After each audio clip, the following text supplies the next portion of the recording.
Welcome, my friends. Welcome to my world. I'm your host, Kevin Rutherford. It is Monday, March 27th. We are here live. It is a free-for-all. We're going to open the phone lines right now, so start dialing. If you have a question, a comment, a topic, anything at all you want to talk about, pick up the phone and join me. 855-950-3835. I've got a couple things I want to talk about today, then we'll get to your calls and questions. So go ahead and line them up. We'll stay here as long as you've got questions. So jump in and join us. You know, I'm starting to see a lot more articles like the two I'm going to talk about today. This first one, the headline is Miami Trucking Company Files for Bankruptcy Protection. This is almost a textbook case of what I've been talking about for several years now, right down to when this company started. This is a Miami-based trucking company, a freight brokerage, and they own a CDL training school. They filed for Chapter 11. The company's Solar and Solar Hauling, Inc., founded in 2011. That's important because how many times have I said over the last 4 years or so, we've had this long run up in trucking, and a lot of the companies in existence today have never been through any kind of a real downturn in rates and volumes. We had a couple little pullbacks here and there, and I can remember people really complaining about them like the world was about to end. They thought it was so bad. And those pullbacks, for the most part, were nothing. Very minor, very short. And I've said for a long time, we have a lot of trucking companies that do not know how to operate in a difficult environment. So this company started in 2011. Says it was founded by two brothers. One of them is 37 now. Let's see, that's 12, so 25 when they started the company. Pretty impressive company they built, except it couldn't make it through a difficult time. So here's some stats. 22 tractors, 42 drivers. 22 tractors, 42 drivers. It's a lot of teams. Mainly refrigerated freight throughout the U.S. and Canada. Does state that it hauls general freight, building materials, and paper products.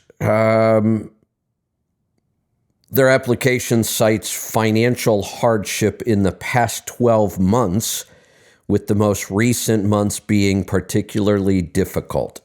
As one of the main reasons it was forced to file for bankruptcy protection. The owners listed that negative cash flow in the past 8 months, high fuel prices, and a higher than usual cost to keep their fleet active were also contributing factors. Couple things we know about the company. Their trucks have been inspected 44 times. 13 had been placed out of service. That's a 29.5% out of service rate. That's really high. That's very high for an out of service rate. And for usually small companies have better than average, not worse than average. This company has a horrible out of service rate. Tells us a lot about how they take care of their equipment. Drivers had been inspected 131 times and 9 were placed out of service. That's just about the national average. So not too bad on the drivers themselves, but the trucks, pretty high. Trucks had been involved in 3 crashes with injuries and 5 towaways over the last 2 years. That's pretty high. Let's see. Here's something I've talked about in the past. So there's several things in this article. Like I said, the idea that this is a company that started after the crash of 2008, grew pretty aggressively, really, when you think about it, and now isn't able to make it through the first real downturn that it's encountered. There are lots of reasons for it. And remember, they stated high fuel cost, high cost of keeping their trucks running, and negative cash flow. So let's look at a couple of the top 20 unsecured creditors, the biggest one being Ryder Truck Rental.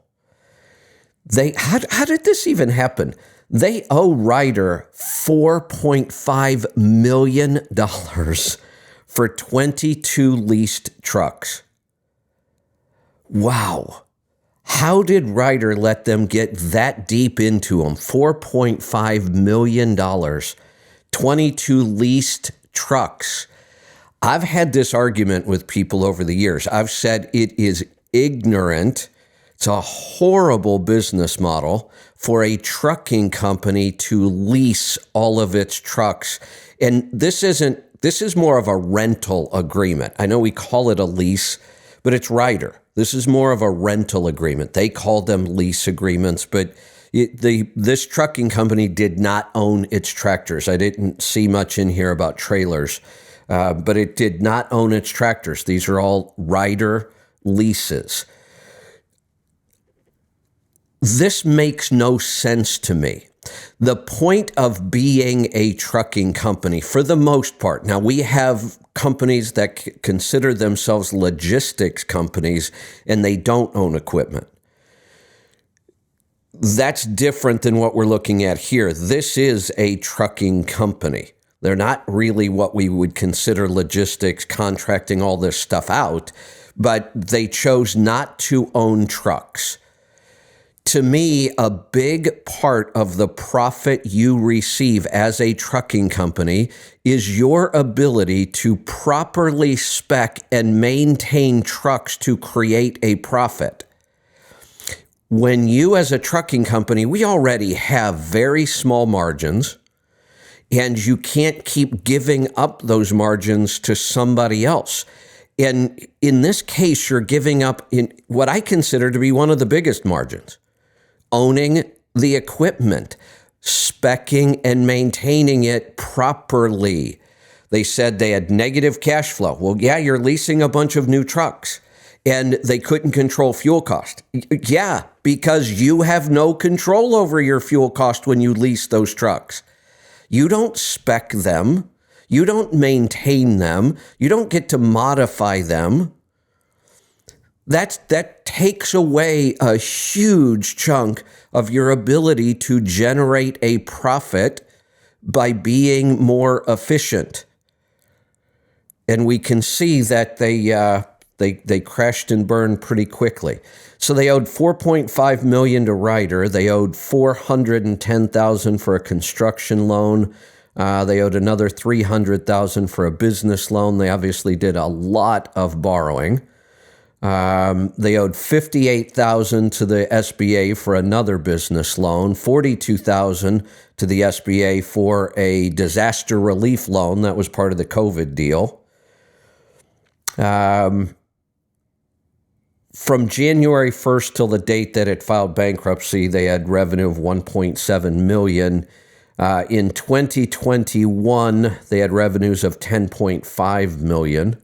I didn't have time to go through and do the math and see if that's reasonable for 22 trucks, but it's also 22 trucks that it looks like they're almost all teams. Has to be darn close to it. They started their for-profit CDL school in 2019.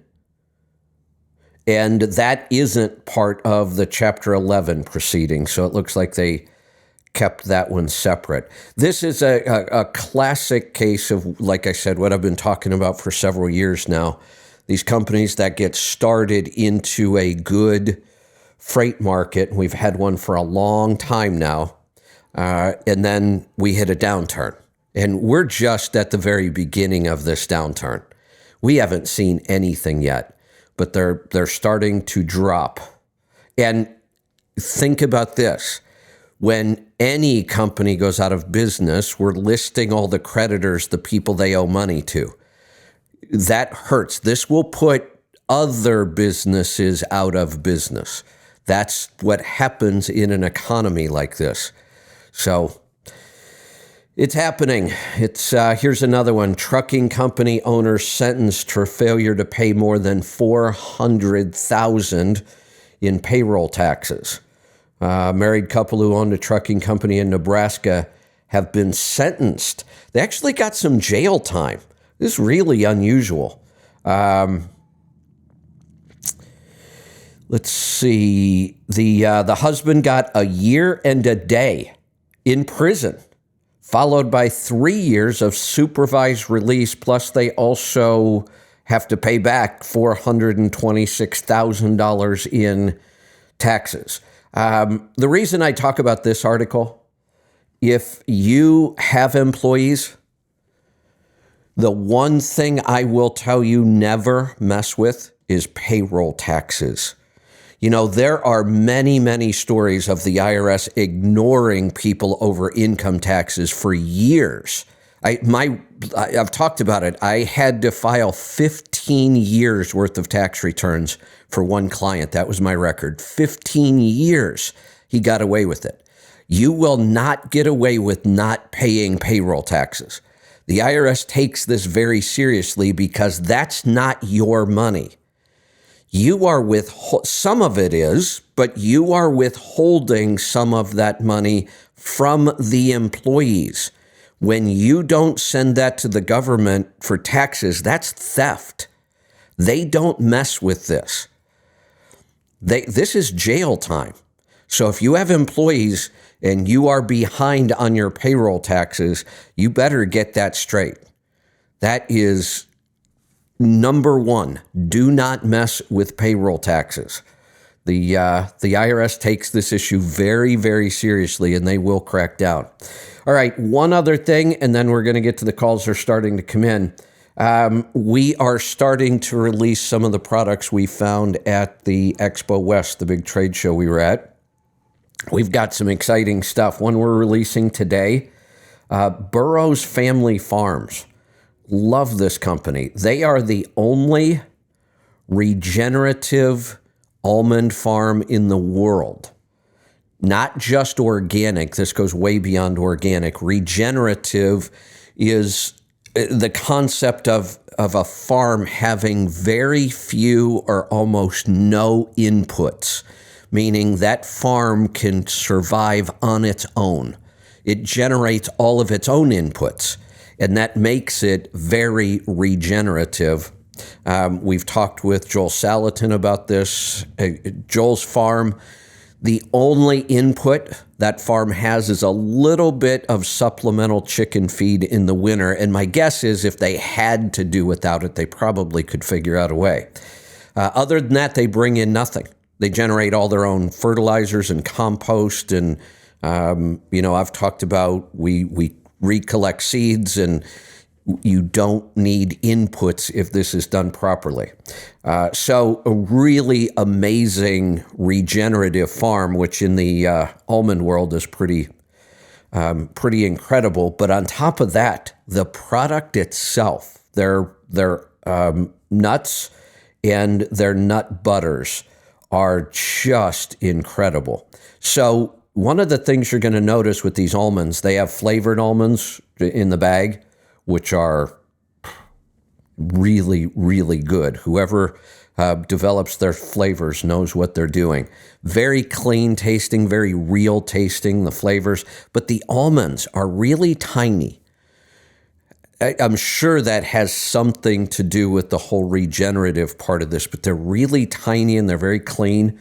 And the flavors on the nut butters are just incredible. Head on over and pick those up. It's Burroughs Family Farms, and they're available today at letstruck.com. Jump over there and grab some. Let's get to the phones and find out what's on your mind today. Phones are open. Jump in and join us. 855-950-3835. We're going to get started in South Carolina. Terrence, welcome to the program. What's up, Kev? I got a couple of tax questions.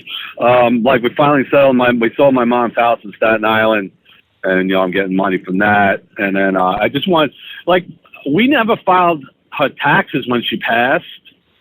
Do I got to go back and the estate's got to go back and file them, right? Yeah. Yeah, at some point it will have to be filed, and the IRS might let it go for years, and then you've got a mess. So somebody needs to go back and file that. Right, yeah. Yeah. No, yeah, because I she died in November, so we got all of that one in 2021, I think it was, yeah. And then last year's, and then now the estates, because the house sold, and we're just waiting for the money to, to clear. And then that's basically it. We cleared up all her bills and all that stuff. We just gotta. So that's just a matter of I got a tax guy, right? I just go to him and say, hey. Yep, just file this final return. I'm not familiar with it. That's why I'm asking. Okay. It's not a big deal. Just give it to the tax guy. Let him file it. I highly doubt he did her taxes. Right, that there's going to be any kind of a tax on the sale of the home. That should all be exempt. I doubt that the estate was big enough to have any kind of tax whatsoever. So just file the return and be done with it. And then that's it. Once it's closed and then it's over, it's done, and then there's no more. Okay. Yep. Yeah, because I have no clue about that, and you never, you don't really go through that, having to do it. Yeah, exactly. Something that happens all the time, Well, I've been doing taxes forever. All right, I appreciate that. Go ahead. When we had to deal with this just a couple of years ago, I had to go figure it out. I mean, in all the years I did taxes, I only dealt with this, a couple times. Right. Okay. All right, cool. I appreciate it. Let someone else get in there, man. Have a good day. You're welcome. Thanks for the call. Phone lines are open. It is a free-for-all. Anything goes. I'll stay here till we run out of questions today. 855-950-3835. I'm going to go to Idaho. RJ, welcome to the program. Hey, good afternoon. What's on your mind today? Hey, I just want to encourage or try to encourage some of the drivers to help out.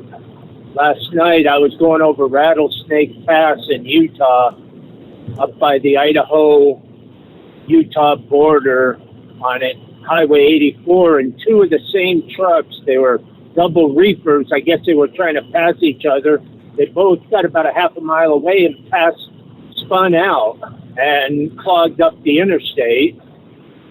So I get there, and, I waited maybe about 3 minutes, and I'm antsy. Well, I might as well go up there and see if I can help out, grab my shovel, walk up there. And not a single driver. We were there for about an hour, putting chains on and changing out chains because he had some bad chains and stuff. But not even the other driver from the same company. He just sat there and listened to music and stuff. So, if we're all hung up somewhere, get out and help. And stuff. Right.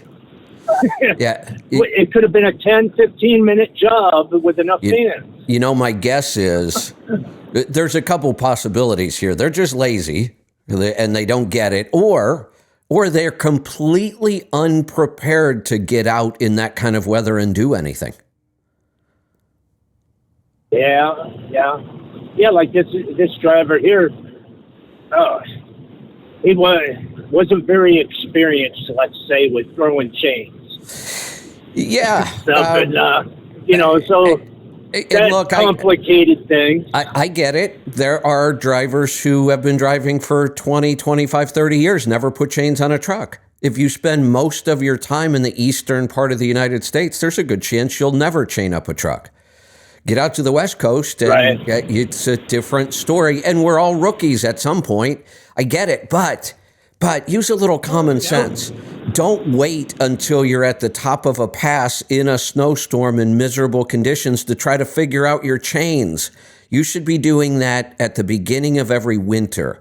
You should have your chains out. You should put them on. You should make sure everything's right. You should make sure you know how to do it. So, yeah, we're all rookies at doing it at one point, but a little bit of practice before you get to the top of the pass. But it just frustrated me, like last night when not a single person helped out or did anything. They were all just listening to their music or YouTube or whatever, getting in the back of the sleeper. And like I said, some of it is they don't know how to help. They just don't have the ability to help. They don't know what to do. Some of it could be they don't carry the equipment they need to get out and help, a good pair of gloves, boots, insulated coveralls, whatever it might be. They don't have that with them. It's kind of a different world these days. Yeah. Yeah. So I just admonish people, if they haven't started preparing or self-reliance, keep prepping, and as who knows where we're going. Yeah, self-reliance, and then adds peace of mind. And then let's think about the situation you were just in. If all of the trucks around them had been prepared and more self-reliant, had they been prepared and more self-reliant, this issue wouldn't have happened, or it would have happened and we would have resolved it faster. A lot faster. Right. Or if half of them didn't really understand English, as I'm trying to go back and say, okay, just the fast lane go. You guys stop whipping out there and then spinning out, trying to, because they see an opening, so they get excited, and that causes a bunch of problems and stuff. And it was just an interesting and very frustrating night. I saw a headline this morning, and it was one of the big crashes, and I was kind of sort of paying attention to it. I mentioned it the other day, but I didn't realize 133 vehicles. 133 vehicles. I can't even imagine what a nightmare that is. Is that new? Yeah. Is this phenomenon of these multi-vehicle pileups new? I don't remember these kind of crashes. Yeah.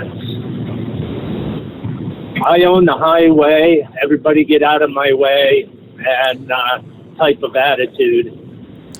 A lot of four-wheelers. I mean, you all see it and stuff. They miss their exit. They don't want to miss their exit. They zoom over 3 lanes. No, I get it. To make that exit, and they almost cause a bunch of problems. We can blame the four-wheelers all day. I think it's a bad idea. Couple reasons. We're supposed to be the professionals. We know the four-wheelers do this kind of stuff, but I will tell you that I get really frustrated when I'm on the roads now with the behavior of trucks. I think it's horrible. The following distances, the speeds, the lane changes. We have to remember we're the professionals. Yeah. We should be the ones to say, we were not part of this. Let those 133 pile-up crashes be all cars. Right. And the part of being a professional is knowing when to just say, you know what? I'm not going to go 10 miles an hour in my lane because I'm so scared. I'm just going to get off the road. Fog or the heavy downpour. Right. Yeah. Get the heck off the road, call it a day, start over. There is nothing wrong with deciding, look, the conditions are too bad. And maybe it's a combination of the conditions are bad and I'm tired. It's the end of the day. I'm not as sharp as I should be. There's nothing wrong with just saying, you know what? I'm just shutting it down. Just shut down if you're that worried about it or if it's that bad. So anyway, help out if you're, stuck in a big, pile up or whatever. See if there's something you can do, and that's what I'd encourage people to try and do. Yeah, there is another issue here in these big pileups. At some point, you probably don't want to be there. You probably want to get away from it until it actually stops occurring. If they're still crashing into the pileup, you be careful about where you are out there. You might want to drive off the road in a controlled fashion. Yeah. and Yeah. not be, because I've done that once or twice where all of a sudden, oh crud, I'm going to plow this guy. Yeah. I see, I can just drive off in a controlled manner and not possibly kill somebody. Yeah, it certainly But seems like that's a quick decision. many times. I mean, you got 1 or 2 seconds. Certainly seems like these kind of big Yeah. pileups are just getting worse every year, and they really more and more, yeah. shouldn't, because the technology in the vehicles is so much better now to help us avoid this kind of stuff, Better. and yet it's getting worse. The tires are better. Well, yeah, think about this. When I started, I don't know how long you've been doing this. When I started this, we had bias ply tires, not radials. They were horrible, by the way, in a lot of ways. At the very beginning, when I started, many of the trucks on the road didn't have front brakes at all. No brakes on the front axle. We drove trucks like that for a long time. No anti-lock brakes of any kind whatsoever. So, and none of these collision avoidance systems and all this other stuff. And yet, with all that technology, we keep seeing these big crashes get bigger and bigger. Yeah. All right, well, you have yourself a good day. All right. Thanks for the call. Let's go to Reno this time. Craig, welcome to the program. Oh, let me hit the button again. There you go. Craig? Well, I hit the button right this time. The line's there. Not hearing anything, though. Craig? Oh, I'll put you back in the queue. Morgan, if you could check on Craig, see what we've got going on there. We do have phone lines open.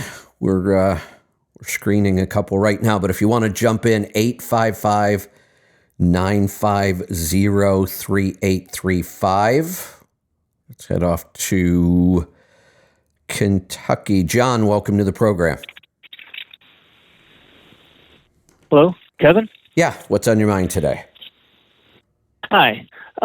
So I had a couple tax questions for you. My trucking company, I'm just a single owner operator, and I had set it up as an LLC, and I'm taxed as a sole proprietor. Okay. Okay, so my wife and I, we want to change our residency to a non-income tax state, and we're thinking about South Dakota. Okay, that's a good one. So where I'm getting confused at, it seems like I don't know yet, but it seems like it'll be a lot of work for me to change my company from where it's at in Kentucky to South Dakota. So can I have authority? Leave my company? Yeah. Okay. Is that what you're talking about, the complication of the authority? Right, moving it to another state. Okay. So can I leave the company in Kentucky, but my wife and I become residents of South Dakota? You could, but you don't want to. And technically, can you if you're a sole proprietor? I think you can, but you don't want to, because you're going to have to deal with all kinds of goofy rules then about living in one state, running a business in another, and it's just not a good idea. Look, trucking companies move all the time. So I don't give advice on compliance issues like this, like the authority and what we have to do to make sure it gets done right. There are companies out there that'll do this for you. Just pay them. Just pay somebody, get it done, be done with it. Otherwise, you've got this thing hanging out there year after year after year that just complicates your life and your business. Don't do it. Okay. Just bite the bullet, get it done. Know. Yeah, just bite the bullet, pay a company, they'll file the paperwork, you'll be done, and it'll be nice and clean. Okay, so my next tax question, or maybe not tax question, but I don't know, this may be in the same lines. So I'm slowing down. We sold our house, we live in our fifth wheel, we travel a lot. Nice. My wife works from the road. She can work anywhere. She has internet. That's awesome. You know, we don't have a lot of bills. I don't have to make a lot of money anymore. The kids are gone, grown, whatever. They're supporting themselves. So I've been mowing around that if I want to even keep trucking, and maybe selling the truck and trailer, and I don't know, getting a cargo van and doing some gig apps or whatever just to stay busy for a little, you know. Yeah, something to do. Keep myself occupied, basically. Yeah, something to do. So if I did that, will the new venture that I'm doing stay in the business that I have now, or do I got to close this business and start a new one? No, it can. Trucking is trucking. It doesn't matter what kind of equipment we use. Technically, the IRS can't tell us what we're allowed to do with the business. Technically, I'm allowed to have a business that owns trucks and sells roses if I want to. I mean, they can't tell us what our business is allowed to do and not allowed to do. So, and this is trucking anyway. You're just changing equipment type is all you're doing. So yeah, do not form a new company. Just keep this one and just keep it going. And just all you're doing really is changing equipment. Okay. So even if I just went all the way down to where I was just an Uber driver. I don't care if you decide to put a backpack on and deliver packages by jogging around. I'd still run it under the same company. Okay, so just because the company was set up as a trucking company, it can do whatever I want it to do. Absolutely. And you're still trucking. Okay. This one isn't even close. You're still doing the exact same thing. Okay, but if I wasn't, it doesn't matter anyway. Now, I've seen businesses like I said. What does my business do? I mean, we do all kinds of weird things. You know, we do some consulting, we do some health work, we sell things out of an online store, we have courses, I get revenue from speaking. I mean, our revenue, we probably have 15 different sources of revenue. Okay. All right. Well, that clears up some confusion in my mind when I'm driving down the road, for sure. Good. I appreciate it. Thank you very much. You're welcome. Thanks for the call. We like to keep things simple. Let's not do anything complicated if we don't need to. Phone lines are open. Jump in and join us. 855-950-3835. I'll hang out till we run out of questions. It's been quiet today on Monday. Last Monday was quiet too. I don't know if that's some new trend that's going on, but typically Mondays are really busy with calls. So jump in, pick up the phone, and join me. Let me know what's on your mind today. Let's go to Texas. Dwight, welcome to the program. Hey, good morning, Kevin. Since we got a little time, I'll throw my 2 cents in on the snow chains. Whether it's snow chains or once I had my truck had to be towed and my mechanic had one of those tow bars that hook up to the back of your truck with the fifth wheel. Right. And so he sent that up with a inexperienced driver. I won't be chauvinist and say she was a female, but she was inexperienced at the very least. And he said, I'll send you the truck, but you're going to have to hook this up by yourself. Oh, boy. Well, needless to say, I've never hooked one up. But I'm adventurous. I jump into. You'll figure it out. You know, I'll jump into any. Yeah, that's right. Well, we'll MacGyver it if we have to. Well, that's me. People have called me that before. But also, we got this wonderful thing called YouTube, and I hate Google and I hate YouTube, but boy, it is handy. Yes, it is. So what do? I YouTubed it. Yep. And I watched and watched and watched. Good idea. And when she got there, we backed up. I hooked it up. I drug the thing 300 miles, and it was like a pro. So, awesome. Golly, snow chains. Get on YouTube. Watch that gum. 2 YouTubes, and you're the pro. Exactly, but here's the thing. Don't wait till you're at the top of the mountain and it's 15 degrees and snowing and there's cars and trucks everywhere and it's a mess. That's not the time to learn how to put on chains. No. Practice. No. Just once. And, just once. Yeah. You will be so much more familiar with it if you just do it once. Yeah. I'll throw in one more thing similar. And honestly, so, I'll say this too, for people who might just be afraid of chains and trucks. In my experience, chains are so much easier to put on a truck than they are a car, a passenger vehicle. I struggle with chains constantly on passenger vehicles because you don't have any room to get inside the wheel well to work in there on most vehicles. It's tough. I don't even, the only vehicle I mess with on chains, I still have a set of chains for my FJ because of the hill here. I can throw on real steel and get somewhere. But everything else for cars, I use auto socks. They're so much easier. But chains are much easier to put on a truck than they are a car. They're just bigger, but you have so much more room. That's why I have auto socks now. And my hope is, and my planning is, since I'm owner operator, is I will never use them, but they're there if I need to. But they're awesome to have. They take up no space. They don't weigh anything, and they are amazing. Super easy to put on, and they will get you out of a jam. Oh, and less space and so much lighter is unreal. But the company I'm leased to, they do everything, and so I wanted to. They had opportunity to when things were tight. One of these companies that pulled doubles had opportunity, and so I'm like, hey, I want to do that. I want to try that. I didn't have a pedal hitch, but you can get by without it.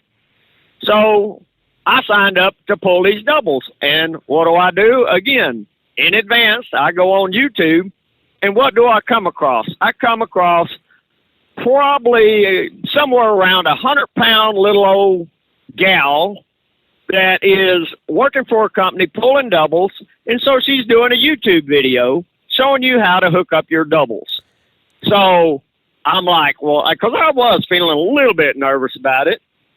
And after watching a little old gal hook up doubles like it was nothing, so I watched her videos, and when I pulled up to get my doubles, I was like an old pro.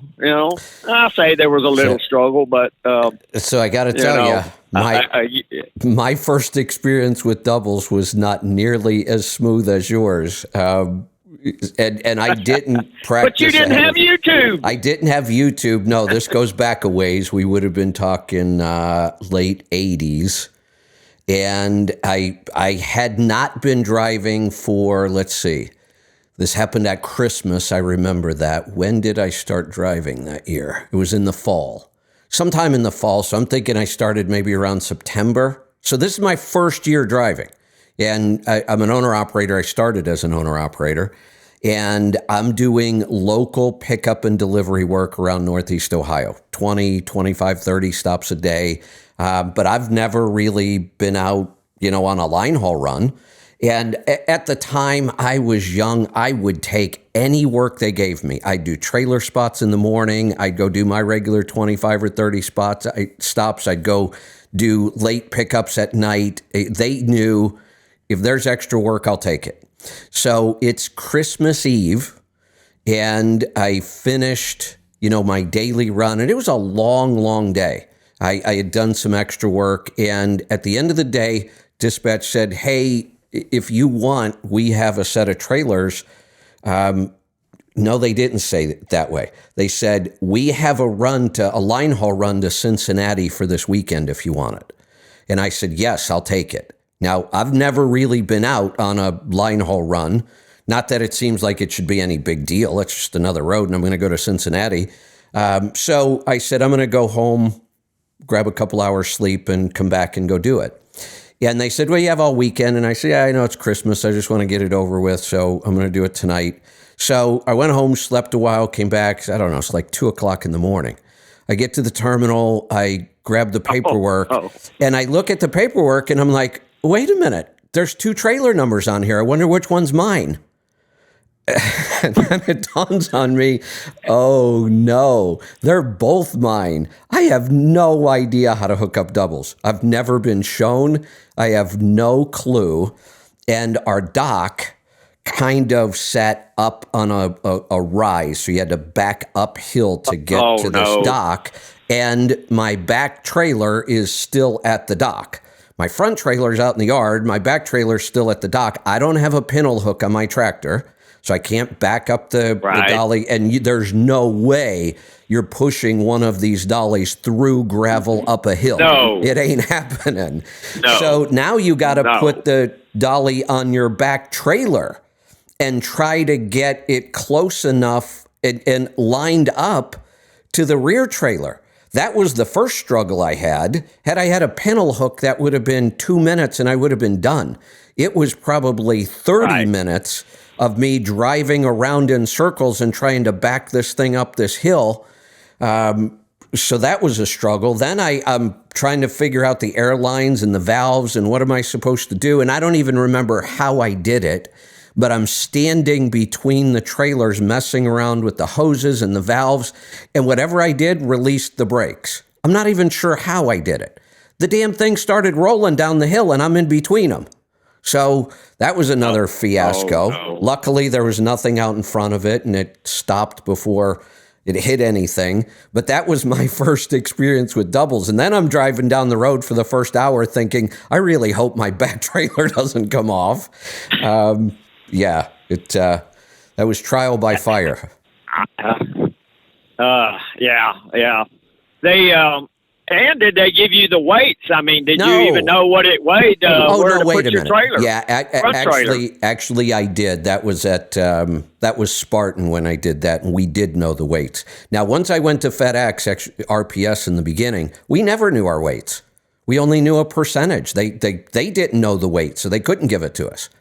So we would just, when you looked at your bills at FedEx Ground or RPS back then, it would say the trailer might be 100% loaded, might be 0%, that's an empty, might be 50%, but that doesn't mean that even a 40% trailer could be heavier than a 100% trailer.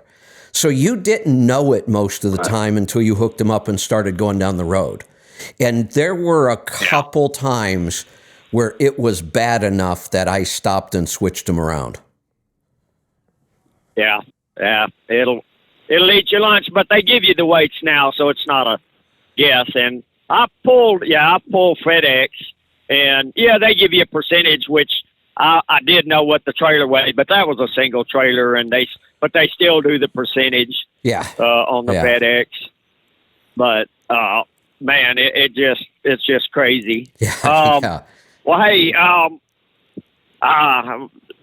let me ask you real quick what I originally called about was, in the mushroom world, if you've studied that much at all, there's a giant in the industry, Paul Stamets, and everybody kind of worships him. But anyway, he just came out. They patented some of his functional mushrooms, lion's mane, and mixed that lion's mane because it works on the brain and the cognitive, and they're mixing that with the psilocybin. This is a psilocybin deal, but they add niacin to it, and they're trying to patent that combo because it will increase the effect. Although they are microdosing, so I mean they're not trying to do a full blown psychedelic trip here.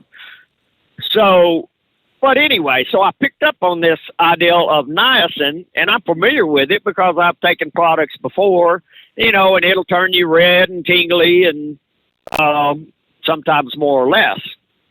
Well, so I got me some niacin. I think, well, what if I did that with my reishi or anything else, any other adaptations? And I do lion's mane too. I do liquid, and then of course I've got all the Four Sigmatic, the coffee and the cacao and the chill, everything you sell.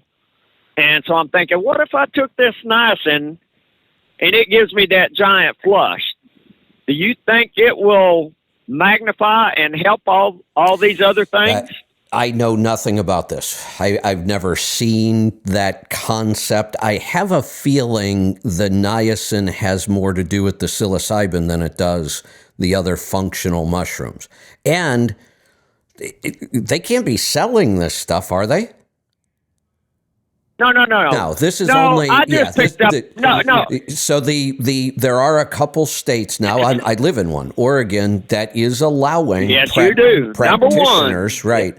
There are some states that are allowing practitioners to use psychedelic mushrooms and other psychedelic drugs like ayahuasca, even acid, which is a man-made psychedelic. They're allowing them to use those. You use the term microdosing. So a microdose is an amount that is not psychoactive. You don't feel any kind of a high from it. There's not enough of it there.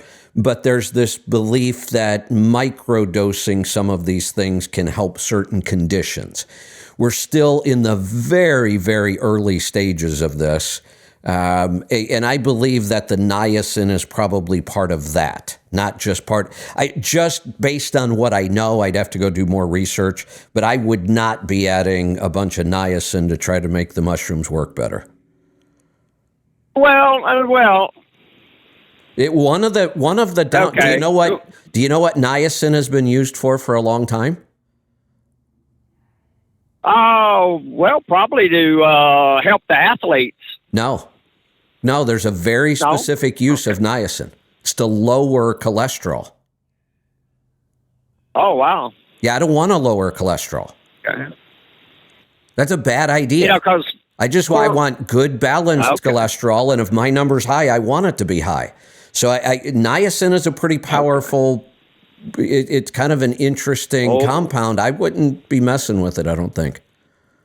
I agree. Of course, people got to be careful now. Let me ask you this: so you can go to the store. So by and the way, niacin is B3. Yeah, I was just about to say that. All we're talking about is one of the B vitamins here. We should be getting plenty of niacin in our diet. There's no real reason to be supplementing niacin. Yeah. Okay, so my wife has a bottle of B3, and it doesn't say niacin on it, and she, but then, but mine says right on the bottle, big niacin, and then below it says B3. So what are the differences in those two? None.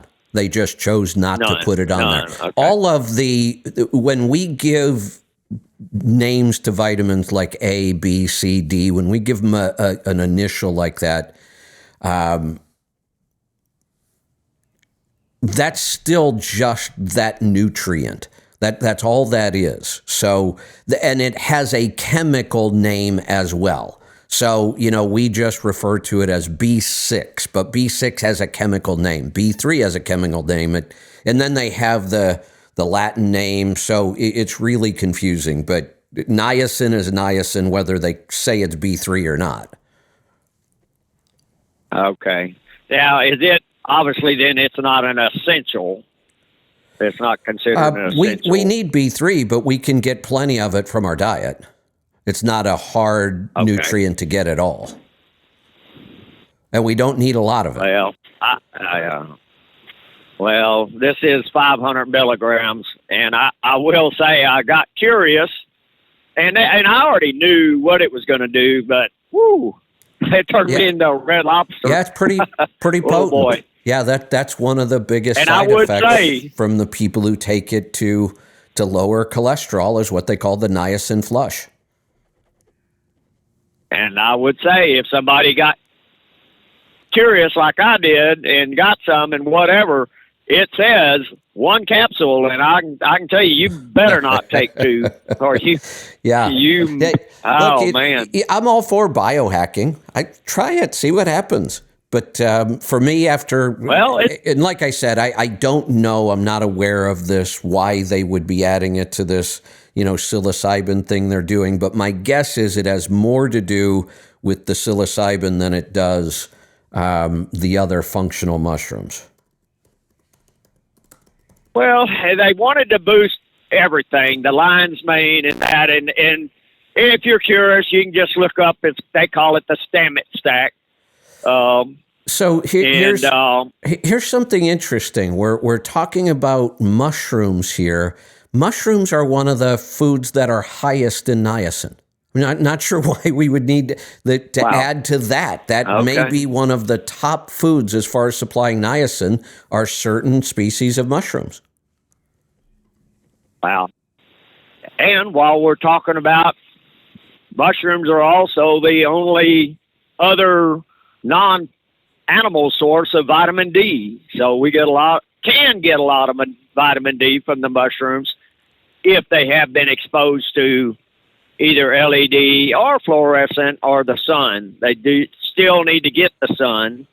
But yeah, that's why the vegetarian vegans are being on this, because they at least can get some. Well, it's one of the better plant sources of niacin. Most of the best sources of niacin are all animal sources. I mean, the top, we have liver, chicken, tuna, turkey, salmon, anchovies, pork, ground beef. We don't get to a plant until number 9. And that would be peanuts, and we avoid peanuts for all kinds of other problems. Avocados are fairly high in niacin. We like those. Brown rice is high. We'd certainly stay away from that. Whole wheat, stay away from that. And then 13 is mushrooms. So yeah, it's mostly animals. If you are a vegan or a vegetarian, you're going to have a hard time getting enough niacin. The rest of us, carnivore, you should have no issues with niacin whatsoever. Yeah. Well, I'm definitely more carnivore than anything. So just 3 ounces of liver gives you 100% of the niacin you need.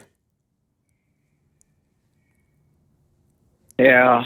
I've taken your pills, and man, I grew up on liver, but gosh, you got to get back into it slow. Yeah, I bought that hamburger meat with 10, I think it was 10% liver and hamburger, but even that, it was a little strong. So I'm going to go back to making my own. Yeah, yes, there you go. Yes. So anyway, well, I appreciate it, Kevin. All right, thanks for the call.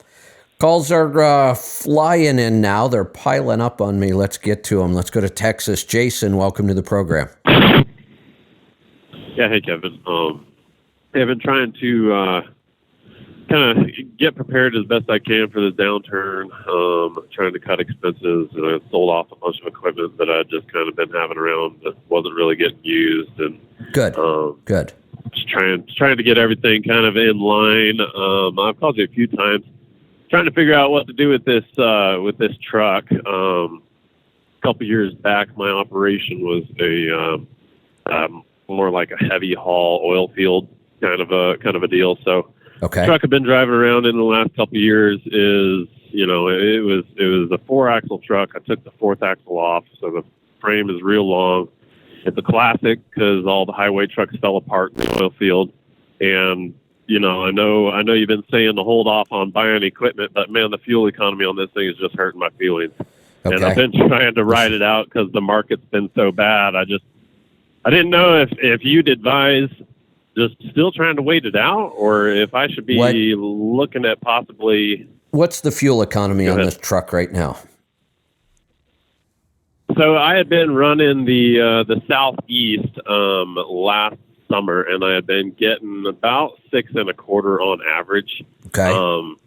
But once I start traveling west, man, it really suffers. You got that steady, uphill all the way across the country, and right. I'm lucky to hit 6, and I've been doing a lot of stuff.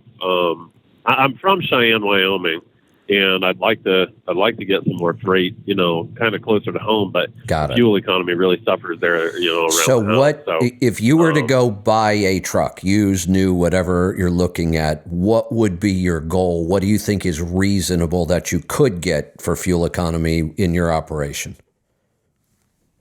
Well, I'm just kind of doing long haul stuff now. I'm pulling a 53-foot step deck. That was one of the questions I wanted to ask you on this call here. I know open deck, you're not going to get as good a fuel economy as you would with like a dry van or a reefer or something, just because there's so many variables that are beyond your control. But I guess I was kind of curious what you thought I'd be able to get with a properly spec truck. I like to shoot for the stars, and if I fall a little short, no big deal. If I were building a unit for this, my goal would be 9. It'd be tough depending on the freight. The big variable here is the freight. There's some open deck freight that's not bad. Then there's open deck freight that's horrible. And most operations, you're going to get a mix of it, so it's kind of hard to tell. I'd be shooting for 9. If I got over 8, I'd be really, really happy. And if you got over 8 at today's fuel prices, you're talking about $20,000 or $25,000 in savings. Right. So the question then becomes, if we buy today and we hit our 8 mile per gallon number, we're saving $20,000 or $25,000 a year. What are the odds that if we wait 6 more months, the truck price is going to come down $25,000? Probably not. So you may be in the position to start looking. You don't have to be in a big hurry, but I would start seriously looking. And if you find that truck that makes sense to you, it's reasonably priced for the market today, and it's got all the right specs, and we think we might get to that 8 number, 7.5 would still be a huge improvement. I think that the prices have pulled back enough, and you have such a potential gain here that if I were you, I would start looking. Now, if the next call comes in and somebody asks me about buying a truck to start up, I'm going to tell them the exact opposite. Sit back and wait. But you're in a different position. I think you're at the point now where it's time to start looking and pull the trigger when you find something. Okay. Now, I mean, that kind of raises another question. I don't think I could swing for a new truck, and the used trucks, that are spec'd the way that, I hear you guys talking about, on the technology and efficiency show. I mean, they're impossible to find, So here's I'm in the 9+ mile per gallon group on Facebook. Here are the 2 models you've got to look for. Volvo, number 1. There are probably more well-spec'd Volvos on the road than any other model of truck. Volvo put enough effort into this finally that they know how to spec that truck right, and they're starting to train their dealers better. We are seeing more well-spec'd Volvos than any other model. Second would be a Cascadia. There's some quite a few well-spec'd Cascadias on the market. So those would be the 2 models you're going to focus on. Focusing on anything else, and you're going to have a hard time finding the specs we talk about.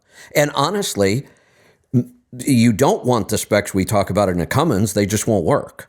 You don't want the specs we talk about in a PACCAR. It's not going to work on that engine.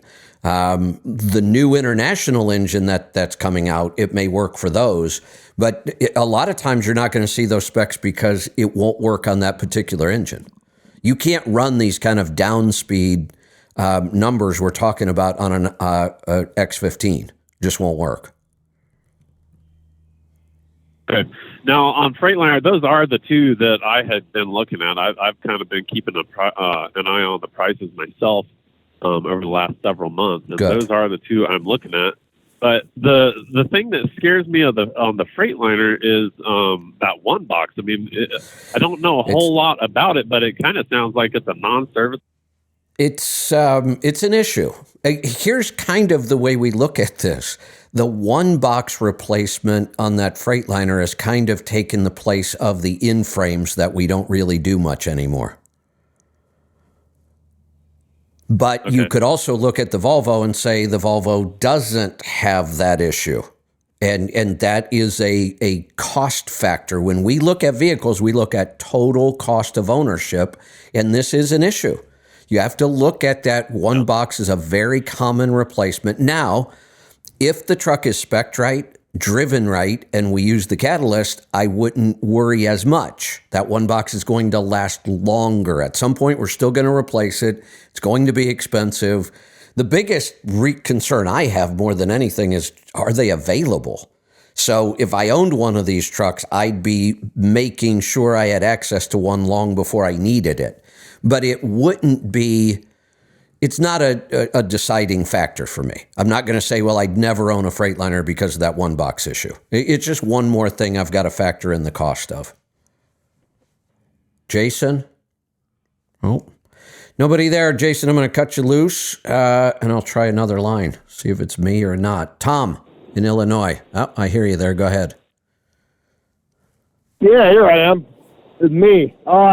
Hey, Kevin. So I just got reminded of something. Not why I called, but I was driving through Kansas last week, and I was on one of the state highways, so it's pretty wide open. You know, it's almost like an interstate. And on the left-hand side there, it has a drug checkpoint ahead, and then there was a cop car. And then there was, it said narrow to one lane, and it was on an incline, so you couldn't see on the other side. It was about a half-mile hill, so you couldn't see what was on the other side. And then it said drug dog in use. And I think to myself, shit, I thought that they said that those were illegal, you know? So anyway, when I go to crest the hill, there's a cop hiding out there with binoculars, right?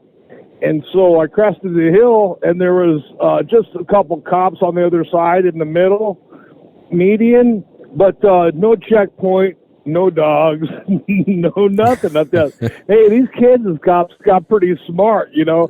So this cat's at the top of the hill with his binoculars, looking at guys throwing their weed or whatever out of the car, and got all scared from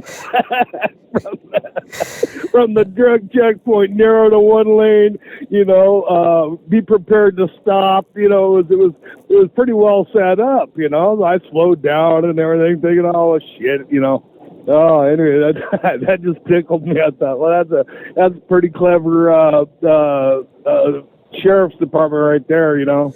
You know, when I was in high school and growing up in Northeast Ohio, we had an outdoor concert venue, Blossom Music Center. Just an awesome place in the summertime to go watch concerts, and I went to a ton of them. But, you know, traffic getting in there were a couple 2-lane roads you had to take to get into this place. It was kind of out in the Cuyahoga Valley. A beautiful place, but they would actually put cops up in trees with binoculars on that route, and they'd be looking right down into the cars and busting people. Right. Oh my gosh, right? And they're probably all camoed up. Yeah, exactly. They had them up in trees. Knew they were there. Yeah. Right. That's hilarious. We'll comment on the guy earlier that you cut off. That's why the only thing I don't like about your streaming thing is I get bad reception and not hear the important part. The guy that didn't pay his payroll taxes, did he do time? A year and a day, and then 3 years of supervised. Yeah, that's pretty severe stuff for taxes. Prison. Yeah, I know that you say it's because you're spending other people's money. You know, it's other people's money that you're withholding. Yeah. But it is. Yeah, but that's what our government's relying to run on too. You know what I mean? That's probably the biggest issue. I'd be the first one to stand up and say I wish employer withholding would just go away. Make everybody write a check for their own damn taxes, and then we'll get some real tax reform. People will get involved, and they'll understand how much tax they pay. The government will never go for that because they know how hard it's going to be to collect. To collect it, number one, and then the revolt coming around, number two, when everybody has to, every week write a check for $480 for the withholdings and this and that and the other thing, and try to figure it out. Let's think about this. Let's think about how complicated the withholding system is. You have Social Security, half my God. has to come out of the employer and half has to come out of the employee. You have Medicare, half comes out of the employer, half comes out of the employee. We could complicate it a little more, though, because if you earn enough, Social Security stops at a certain point, but Medicare doesn't. So that's one more complication to the withholding. Now we have issues of some people work in one state and pay taxes in another state because they live there. And we have those withholding issues that can get complicated. This is a complicated system.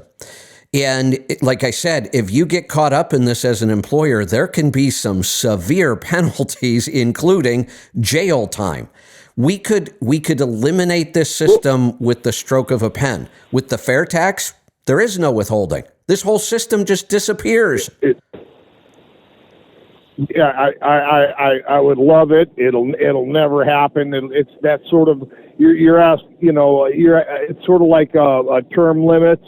You're asking these same clowns that write write the laws, and you know what I mean. It's just to police themselves. Yeah, good luck with that. Yeah, I'm almost over it. That is a question I have though. So my house is in Idaho, but I'm never there. You know what I mean? I spent I did spend the last 4 months of the end of last year there, trying to get healthy. I had some health issues, but I work out of Nevada. But I don't have a Nevada address, P.O. box even, or anything. You should get one. They already know I have the house in Idaho. Should I just get a P.O.? Is it too late to do last year's? I'm using it's not too late to do last year's. A lot of forms I'm using.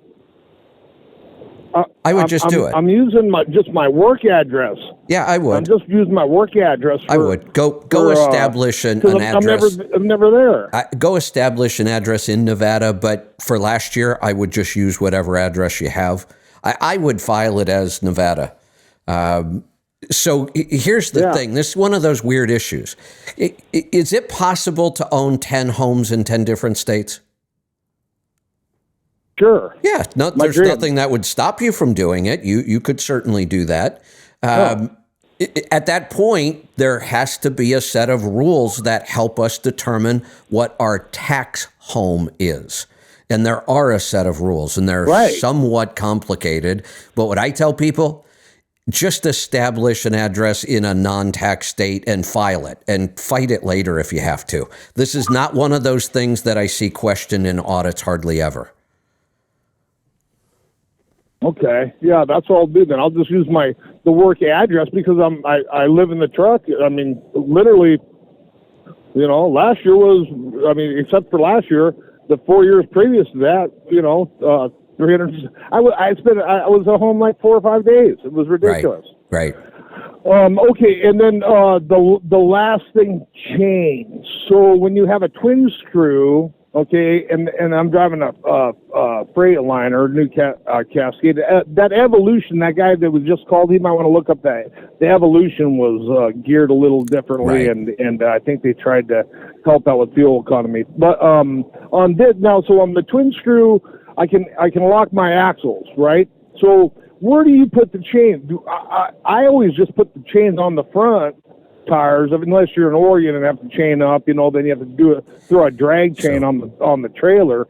But on this, I just chain up the front axles, and then I see guys that they're chaining up all 4 axles. I've never needed it at all. Yeah, well, I wouldn't do more than what I need. Chaining 4 is usually not required. I mean, you'd have to have a really tough spot you need to get out of to chain 4. Keep in mind that if the power divider is unlocked and you only chain 1 axle, when you do get stuck, the axle that's not chained is going to be the one spinning all the time. That's why you're going to be stuck. Yeah. But then once you lock in the power divider, now you will get power to both axles. So the one with the chain is now able to help you get out. But if you don't lock it, is it the front or the rear that spins? It doesn't. when it's unlocked, the power will go to the axle with the least traction. It's backwards from what we think should happen, but that's because that's how a differential has to work. A power divider so it's not is very necessarily the similar. front always. Oh no, definitely not. Okay, so let's look at a differential first. A pumpkin, a differential. It has it has to equalize the spinning of the tires on a vehicle that's going around the corner when one tire has to travel farther than the other. The differential allows that to happen. When you get a differential in a position that it's stuck, we're just talking about one single axle right now. The power will go to the tire that has the least amount of traction, not the one that has the most traction. That's why when you're stuck, you're always looking at the tire that's not even touching the ground and it's spinning. You're like, well, wait a minute, why is that one spinning? Right. I want the power to the other one. But I don't want that one to spin. But that's not how a differential works. Now, a power divider is nothing more than a differential between the two axles. So it will do the same thing.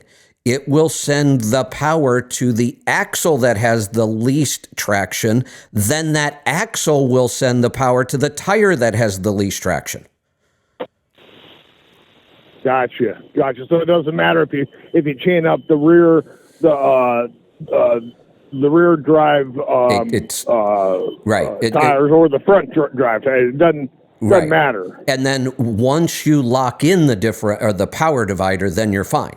You're going to be okay. But if you don't lock it in, just know if you only chained one axle, that's going to be the one to spin. The other one will be the one spinning. Yeah, the only time I do it is when I get stuck on a hill or gonna get stuck on a hill, get over the hill, because you lock in that power divider and your fuel economy goes, from 7.5 to 5.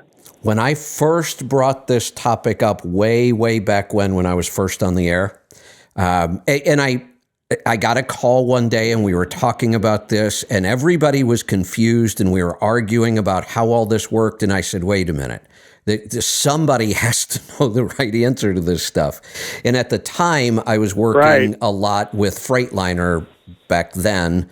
Prior to that, I'd worked with Volvo a lot. So I went to the engineers and I said, look, guys, we need to get on a conference call, and I'm not getting off this call until I am convinced that I understand this right. And then I came on the air and I said, look, here's how it works. And man, did we fight. We fought, and then finally we got over this, and this is how power dividers and differentials work. And you got right. Yeah. Now if we can get the fuel tax in an easy, concise sentence or two. Yeah. Good luck with that. Hey, Tom, I'm going to cut you loose. I just looked down, and man, I didn't even know we had this many phone lines. Now it looks more like a Monday. Let's go to Texas. Fred, welcome to the program. Asking you shall receive, I guess. I ask at the open of every show. Phone lines are open. Jump in now. If you have anything, call. But then I have to, at some point, sometimes I have to say, all right, look, everybody, nobody's calling. And then they light up. So I've got a bunch now. I hear you. I did myself in yesterday. I have a power rack in the house, and I've been working on squatting some free weights just to get my tendons stronger. Yeah. So I do about I have the bar set about 3 notches down, so I don't go fully down to try to tear anything. And so I do like 4 sets of like 15 reps with like 2.25 on there. And I don't know, I was walking it back into rack it, and I guess I stopped a little too short, and I went to rack it. One side caught, the other side didn't, and I twisted my back completely. Oh, my goodness. Yeah. And it got worse and worse as time went on. As the day went on, it just got worse and worse. But I'll tell you. My wife is funny, though. Yeah, I know. I have to do that. I have to do that. But infrared, my wife is and funny. She wanted pasta yesterday. Hold it. One other thing in Tenzyme Forte, if you need to, for short-term pain. Oh, really? Okay, that's good to know. So that's Intenzyme is just such a weird supplement. So it ends in zyme, which means it's an enzyme, a digestive enzyme. It's actually a group of digestive enzymes that help us digest our food. But it's got a weird quality if you eat it or if you take it, and you have to take a very high dose. Like we might take 2 for digestion, you might take 12 all at once for inflammation. But if you take Intenzyme on an empty stomach and there's no food for it to work on, it becomes an anti-inflammatory. Wow. Yeah, it's really bizarre, but it works really well. Talking about this a while back. Okay, yeah, because I doubled up. I took 2 of the Biomega 1000s before I went to sleep. That may help I feel better some, yeah. today. It's still sore because I don't think I'm overly inflamed because I created a penne vodka sauce with some sausage and some spinach, and I'm looking at this meal, and I threw some regular Barilla pasta in there. I'm saying to myself, why am I doing this to myself? But I didn't eat it. I did not eat it. I wanted to. Believe me, I wanted to because I love the way I cook, of course. So have you tried any of the cassava flour pastas on the market? I tried a couple things. There was this one I found in Costco, which was, I think it was soybean. Yeah, I'd stay away from that one. It had a good texture. Yeah, just because it's soy. I only wanted to try it. I only wanted to try it. And then I tried, actually what I tried was these kelp noodles. Oh, I haven't tried which those. Actually aren't too bad. I haven't tried those. Yeah, it's expensive. But it has a good. My wife followed some influencer about keto, and she found this recipe with feta cheese and tomatoes and spinach, and I dressed it up with some onions and some sausage in kelp noodles, and it actually pretty good dish. I think I posted it a while back. If I can find it, I'll post it again. But how are those hearts of palm? Have you tried those? I have. They're interesting. I can eat them. Lisa doesn't like them because they get packed with a lot of citric acid, and it's used as a preservative, and it gives you that kind of sour taste, and it just. Okay. I've tried to hide it, and it always comes through. It makes your sauces taste a lot more acidic. I don't mind acidic foods, so I can deal with it. Lisa hates acidic foods. So they're really simple. They're clean. It's nothing but heart of palm packed in water. I mean, that's really all it is. It's just the way they cut it. So I actually have. Yeah, it's a good alternative. I have some at the house. I just haven't tried it.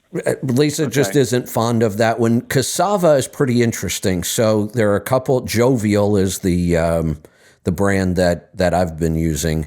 It's cassava flour and water, nothing else. 2 ingredients. The interesting thing was crazy high in carbs. Like if I remember right, I ate like a serving and a half one day. I kind of measured it. Well, I know what it was. A box is 3 servings, and, Lisa and I split it, and I ate all of mine. So it was like a serving and a half. It's like, if I remember right, it's like 75 grams of carbs in that one meal. Whoa. Yeah, and I'm like, holy cow, what's this going to do to my blood sugar? And I had a CGM on. It barely moved. And I thought, wait a minute, that can't be right. Except I went and checked. Cassava flour is very high in resistant starch. Oh, that's okay. So you said Jovial? Jovial. How's the texture, though? How's it? It is the closest I have found to real pasta. It looks like real pasta. You get all the same shapes, rotini and, ziti, and just about, they got a ton of different shapes. So it's the closest I have found to real pasta. Very hard to tell the difference. The only thing it doesn't do, don't cook more than what you're going to eat at one sitting. It does not hold and reheat well at all. It gets awful. A lot of stuff doesn't. Right. I noticed a lot of stuff doesn't. Right, Yeah. but when I guess want, it's all like gluten and everything that makes everything safe. right. Better. When I want pasta, that's the one I use now. And I that's a nice shot of resistant starch. It's good for our gut bacteria. Yeah. Yeah, I was shocked how little that many carbs moved the needle on my CGM. It didn't even bump it up 15 points. Yeah, I'm sure I can get it on Amazon, correct? I would think so. Yeah, I think we order ours from Thrive. Actually, I do have a Thrive account. I'll look at that. I'd love Thrive. All right. Yeah. So I wanted to also talk. I agree with you. When I moved from New York to Texas, I've been here just over 7 years, and up until about a year and a half ago, I was still dealing with New York because I thought it was going to be easier to get away from them. Yeah. So paying a service, I just applied for a business license, under my corporation with Texas. It was a minimal fee, and I closed out the account up there. Thought I filed all the right paperwork, but a service would have done it the right way. And when you don't know all the paperwork, no one's up there is going to help you because it's a bureaucracy. They're there for 8 hours. They don't care if they help one person or 100 people. I have decided that when it comes to dealing with government agencies, if I can pay somebody else to do it, I will. I just will not deal with them anymore. Yep. So, I would that's definitely a great recommendation. I'm sure there's a service out there. Like, I did my own authority. I did all of that stuff. I mean, it really wasn't a hard thing to do. But, I mean, even that, if I was going to have someone my advice is always, my advice has always been focus on the stuff you can't pay somebody else to do about your business. I can't really pay somebody else to get my fuel economy better, to get my maintenance numbers to better, build relationships. Those are things I have to do in my own business. That's what I should focus my time on. Anything I can pay somebody else to do, I usually pay them to do it, especially if it's paperwork and government. Yep. All right, Fred, the calls continue to pile up on me here, so we're going to move along. We're off to Oklahoma. Wojtek, welcome. Hey, Kevin. I got a rookie trucking story for you. It's March, so I got my license exactly 20 years ago, middle of March in 2003. And I started my career driving 87 International cab over with a 48-foot flatbed in California. And for like a week or so, I didn't have any work, so I was just sitting home getting a little antsy. Finally, a load came in middle of the day, and I had to haul ass from Sacramento to Bay Area to pick up a load of brick or something and take it to Monterey. So the deadhead was, twice the pay mileage, which is kind of stupid. Right. But, I was desperate. So I did it. And obviously this was no GPS, no nothing. I just had a cell phone. And I ran out of the house with just the clothes on my back, thinking, I'm just going to do this short run. I'll be back for dinner. Right. I picked up the load. I called the receiver. I'm trying to get in there before 5 p.m. before they close, some kind of landscaping yard or something. And they give me directions in Spanglish. And obviously my own fault. I misunderstood the directions or something. And I get off in Monterey, and Monterey, it's all hills. I take the wrong turn, and I end up going up a hill into the residential neighborhood with fully loaded flatbed of stone. And this hill just keeps getting steeper and steeper. And I'm like, what the hell is going on? I'm guessing it's just past the crest of the hill. Right. Well, that road was a dead end with an apartment complex at the very end, and I crest the hill, and there's nowhere to go because it's a dead end, except I got the only street. I have to back up a little bit right before the crest of the hill and make a right in a residential neighborhood that is 120-something years old, with tiny streets, tiny houses, and cars lining both sides of the street. And it's right at 5 o'clock now, so everybody's coming home, and it's plugged up. Man, I was sweating bullets.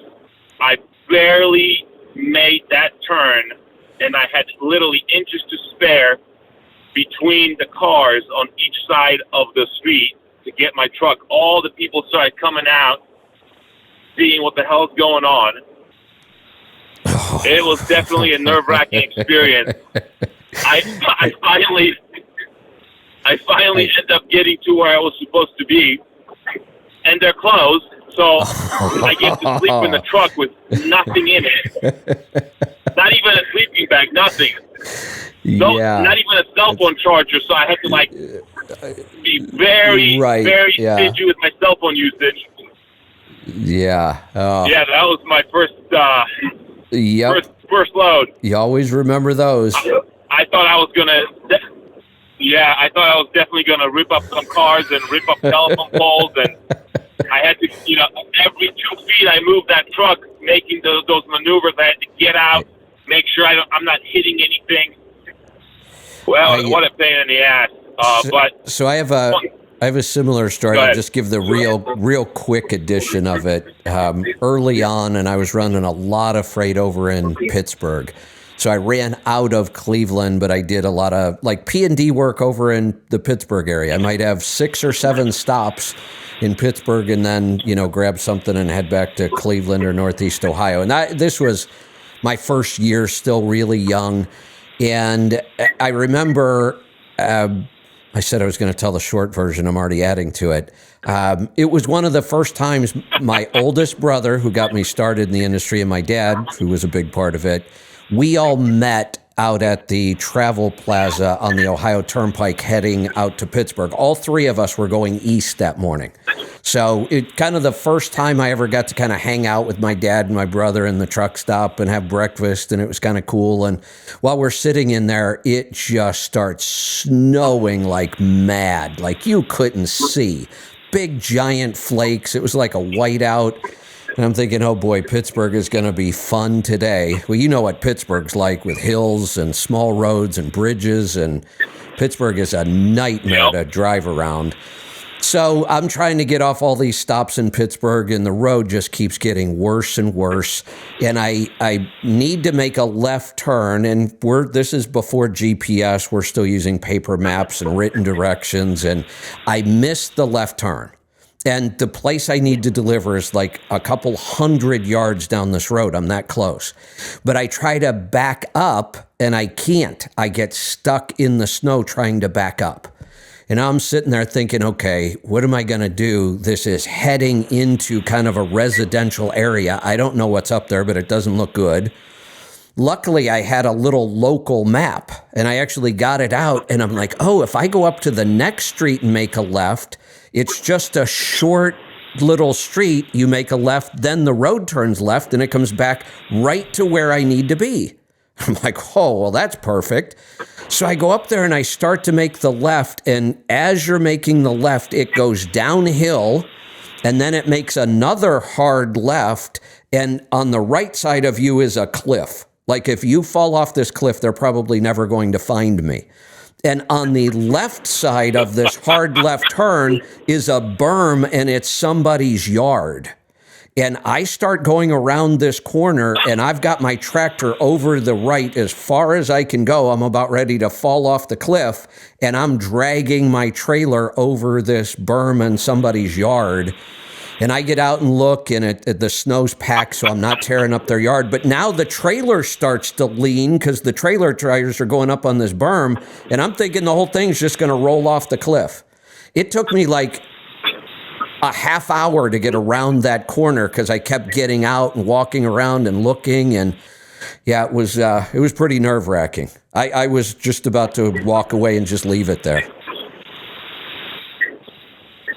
You know, it's so amazing thinking back about all of the things that I'm sure most people have done behind the wheel of a truck when we were young and Yeah. stupid, didn't know any better, and our propensity for taking risks and risk behavior was much different than I it is when we know. get older and wiser. You're right. I used to do all the local stuff in California, and I had to go up to little towns in like the Yosemite area in the mountains, and I went over the cliff a couple times, almost went over the cliff a couple times with Yeah. that cab over, and Yeah.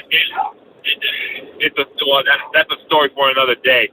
But going back to that caller that was in Kentucky, and he wanted to move his company to South Dakota. I'm actually going to be most likely moving to Kentucky, but I wanted to set up my corporation in South Dakota, and I called them to find out exactly what the particulars are about everything as far as operating a trucking company.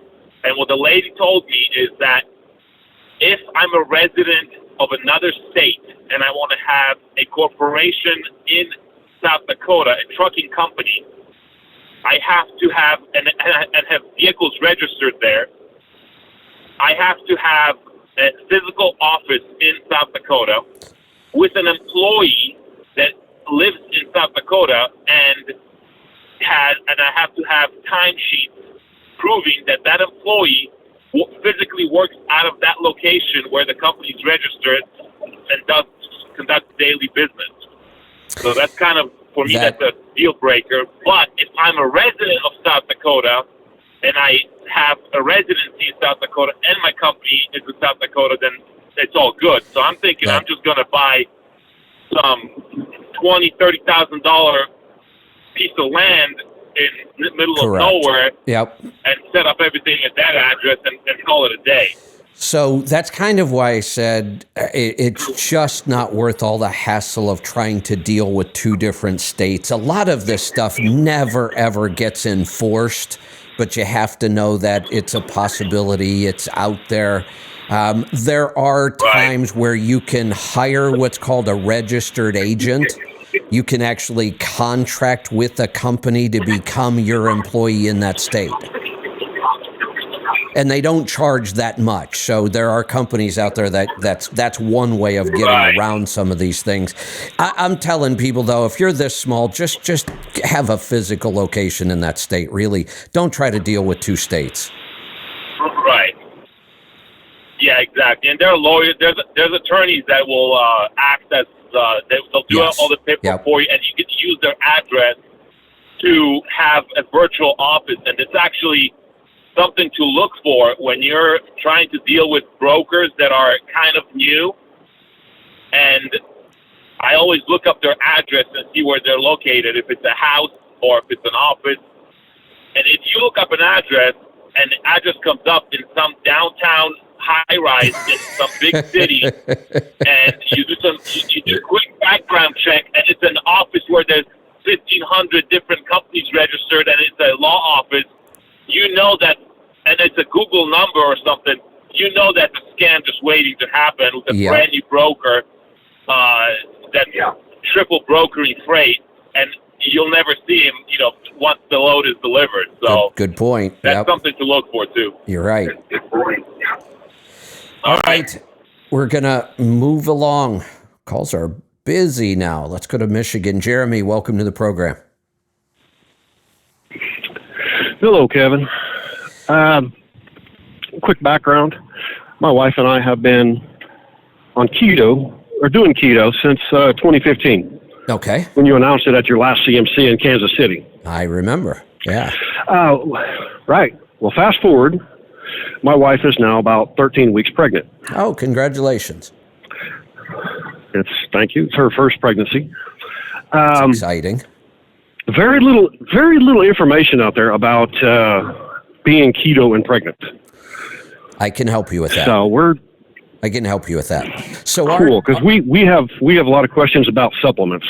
Our take originally, so let's talk about the food itself, the diet, and then we'll talk about supplements because the issues are very different. Food-wise, in the beginning, our take was, if you are pregnant, that's not a good time to switch your diet. That's what we used to say. As long as you are keto when you became pregnant, it's not an issue at all. There is nothing about keto that's dangerous for a pregnant woman. It's very good for them. We've switched. After enough research and enough thinking through this, we thought, well, this is kind of stupid. We're telling people to stay on a horribly toxic, reactive diet while they're pregnant instead of switching to a healthier diet because we're worried it's too much of a shock to the body. And that turned out to not be, we don't need to be concerned about that. We've had people transition into keto and carnivore while they're pregnant, no problems whatsoever. In fact, things get better. So food-wise, switch all you want. Switch while you're pregnant. We've never seen this be a problem. Supplements are another matter. We do make it a point to list, Biotics list all their supplements that, shouldn't be taken while somebody's pregnant. I will tell you this, it's an overabundance of caution. Let's think about this. We're going to tell some woman she shouldn't be taking, I don't know, MCT oil. That's not one of them. But we're telling women that they shouldn't take this natural nutrient because it might be dangerous while they're pregnant. And yet we were pushing a vaccine on them that had never been tested. Right. So yeah, she stayed keto, so she hasn't changed her diet, which is fine. Like I said, except she's getting more extreme on it. Yeah, which is fine. Like I said, even if she wasn't keto, I'd say go ahead and switch if you want. Supplements, you can check on every supplement whether or not you should take it during pregnancy, and it seems better to just be a little overcautious during pregnancy and not take those. Right. Well, the main one she's worried about was Cardio Miracle, betaine, and the beta TCP, because those are the ones that she was taking most of the time. What I don't do, I don't try to remember these. We have a bunch of them, and sometimes I could say, well, the cardio's fine. I think the betaine's fine. I don't try to memorize them. I just look them up. If you want to schedule a discovery call with Lauren, she'll go through all of them with you just to make sure. She tried to do that, and for some reason, she can't get the NutriQ to come in. Huh. She actually tried several times to get her NutriQ. She can't get it. Just don't. If you want to do the NutriQ, call Tribe Care, and they'll make it happen. We'll get it done. If you don't want to mess with she's probably healthy and doing just fine, you may not need to mess with the NutriQ. Just send Lauren an email and say that I approved this one without a NutriQ. You've just got some questions, and we just want to verify the supplements. And I could probably do it right here on the air with a couple quick searches. I just don't like to do that. I don't want to slip and tell somebody, yeah, this one's fine during pregnancy when it's really not. Right. I understand. Okay. Well, that sounds good. That's what I need to know. Appreciate it. You're welcome. Thanks for the call. Let's go to Ohio. Joe, welcome to the program. How are we doing today? Doing good. What's on your mind? Gear ratios and when do I pull the trigger? Okay. My miles per gallon is locked. I've got an 02 Volvo, 12.7, 10 speed, 390s. I drive 264 miles a day. In the winter, I'm at 6.2, 6.3. In the summer, 6.6, 6.7. And I've been squirreling away money for a 13 speed and the 264s. I'm not quite there yet on the 264s, but the 13 speed I can go get any day I want.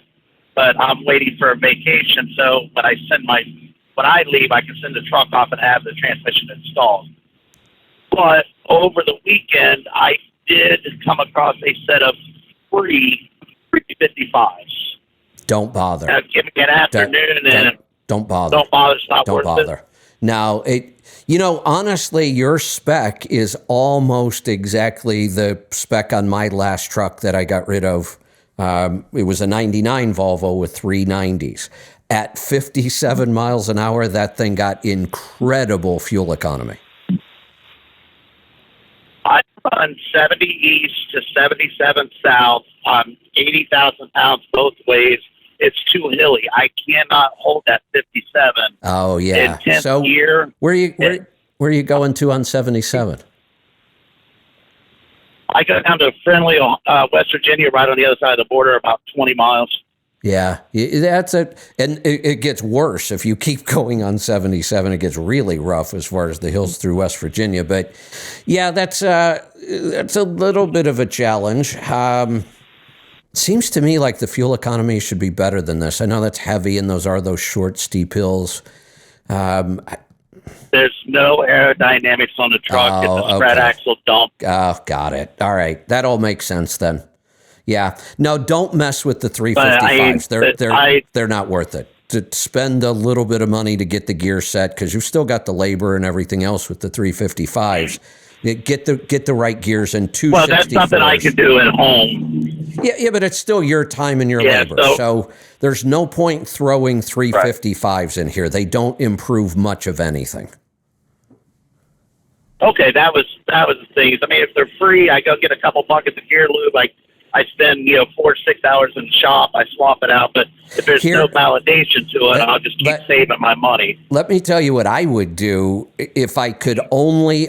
You said you could afford the transmission. How much are you paying for the transmission? 75 installed. No, that'll be on me. I got a transmission jack. I can do it. So you're going to do it. So okay, so we have 7,500 in your time. If it were me, yes, sir, and I could only do one, I'd do the gears. Gears are far more important than the transmission. No, you're not wrong on that aspect. But I was just thinking, from 8 to 9, 9 to 10, that gap is so big. It's big. I know. And I'm pulling those hills. I'm running up to 1,800, 1,850. Then I drop all the way down to 1,300, which gets underneath the torque curve of the motor at 80,000. Especially pulling out of Marietta going north on 77. It does. It makes it kind of undrivable. It's a little difficult, but. Let's think about those difficult times. We're talking about, we could measure those times in seconds throughout the whole trip. Yeah, it's going to happen over and over and over, but we're not losing that much fuel economy over that one issue of shifting between, 10th and 9th. It's just not affecting our fuel economy that much. But putting in the 13... It feels like an eternity, though, doesn't it? I know. Putting in the 13 speed will do 0 for fuel economy. It won't improve it at all. It may improve a tenth or two, not enough that we can measure it. So yeah, the truck becomes more drivable, but you've just spent $7,500 and you'll get 0 back. If I spend the money on the gears, I got to struggle a little bit, but I'm actually going to see a fuel mileage improvement on day one. Because I think I know where there's a set of 264s in a boneyard. I can go either way at this point.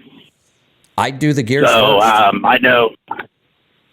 Okay, well, then maybe truck's going to be down Friday for maintenance. Maybe I'll just take a long lunch. I'll run down to Athens, and I'll look at that rollover truck and see what kind of position those gear sets are in. Yeah, I would. Okay, well, good. All right. Well, other than that, with the income on this run is pretty good, but it sucks because I can only do one a day. I'm only working like 6 hours a day, 5.5. And then my income from Pittsburgh Power being a remote tuner, I've got the good turbo, I got the OPS, I've got the fast fuel, basically everything except for the manifold, because when I decide to spend the money, it's out of stock. I should just pay for it and wait. Yeah, good idea. And it's a really enjoyable truck to drive. I mean, it's like 650 horses. It's fun. But I'm trying to find a way. My actual operating cost is $1.08 a mile. Ooh. And it's killing me. Yeah, that's steep. So I had a very, very similar run to that when I was first starting, 280 miles a night from Akron to Columbus, Ohio, and back with doubles every night. It was about a 6-hour day. I loved it because it was overnight, and that was when I went back to school to learn accounting and tax and financial planning and all that other stuff. So that job worked out awesome for me, but I get it. It's not enough money, not enough miles to really support an operation for somebody who wants to be semi-retired, or, it's kind of nice for that. What about this? You mentioned that you're a remote tuner, so you've already got that set up. Have you ever thought about picking up MD alignment equipment and doing that? I haven't got to talk to Mike about it yet. I talk to him a lot. The shop, I get one, maybe 2 trucks in a month. It'll generate me a couple thousand in revenue, and nobody wants to change from the standard. Even though Mike's technology is proven, if it's not a $20,000 hunter, they don't want their truck on it. That's so screwed up, because I will tell you, I have gotten some horrible alignments from $100,000 machines. Oh, yeah. We have a guy, he's about an hour from me, and the first thing I did with the Volvo is I put 10 brand new tires on the back of it. The day I bought it, strapped them down, I went out there and had them do an ND alignment and swap my tires. It drove it back, and it feels like I was in my pickup. It's smooth, it tracks, it doesn't wander. If you let go of the wheel for a second to grab something you dropped, it's still going straight. I love it. But I don't think it would validate me, because nobody in my area wants to change from the norm. And it's a bummer, because I think I can make it. Yeah, I would consider it. The equipment's not that expensive.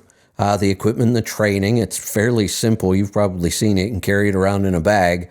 And I think there are enough people out there. If you weren't already doing something like this, I would have never even thought about that. But since you were already doing the remote tuning and you're only working 6 hours a day in the truck, I'd consider it. I have a banner being made right now that spans the length of my pickup truck, and I'm going to start going up to the truck stop, saying Pittsburgh Tunes Gear, ask me how. Yeah, there you go. I don't know if it's going to generate a lot of revenue. A lot of company drivers in that particular spot, but I've got to be able to generate some, you would think. I would think so. And if you could do alignments, that wouldn't be a bad gig. Maybe I'll talk to Mike when he does his show. He's on Thursdays, right? Yeah. Yep. Maybe I'll call him and see what he's got to offer. Yeah, give it a shot. I appreciate it. So I guess maybe this weekend I'll have some new gear sets to put in, and then talk to Mike, and maybe I'll look into the alignment. It'd be great. Call me. I've got a shop big enough that I can pull just a regular tractor in. I can't get a trailer in, but I get a tractor in. That's perfect. Yeah. Give it a shot, and call me back next week and let me know how all this goes. Let's go to Illinois. David, welcome to the program. Good morning. I need to pick your brain for a minute. All right. I'm one of those individuals. We've talked and even met at Louisville one year. I'm one of the extremists. I make my own single axles with lift axles and such. Okay. Our operation is such that my wife and I have been preparing. Okay, currently we run together on one truck, pulling a Conestoga, loaded one direction, and then we bounce back empty as fast as we can to grab the next load. We've been doing that for about 5 years now. We're preparing to start running 2 units, because when you sit down and do all the numbers and the miles and the amount of work we want to do, it just makes better sense. Plus, we might stand a better chance of not being in divorce court eventually. Okay. Which I have to say is all my fault. But anyhow, we've already acquired the second trailer, and looking around and finally finding the one that's spec'd right and was priced right. We've got a second trailer. We've been now looking at the second truck, which we're only looking at another truck because she wants to try an auto shift. We've always had manual shifts, and every truck I build, we have a different transmission, and she gets aggravated, as she puts it, because she has to learn all over again. She doesn't get the concept that they're all basically a 10-speed with just a couple extra gears if you want to use them. If you don't, you don't. But anyhow, we've been looking at newer model Volvos.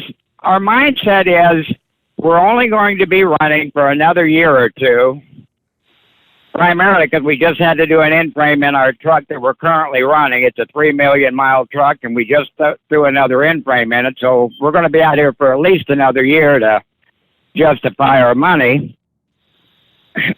But we're looking at, the prices have been coming down now here especially in the last month. They're becoming more plentiful.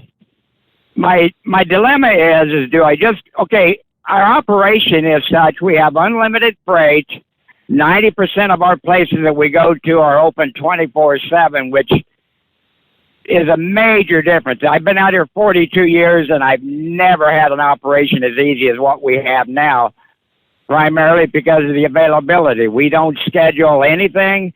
We drive until we're sleepy. We pull over and sleep, whether it's an hour or two, whatever, because you don't have to worry about meeting someone else's schedule, because 90% of them are 24/7. So it just makes for a killer operation.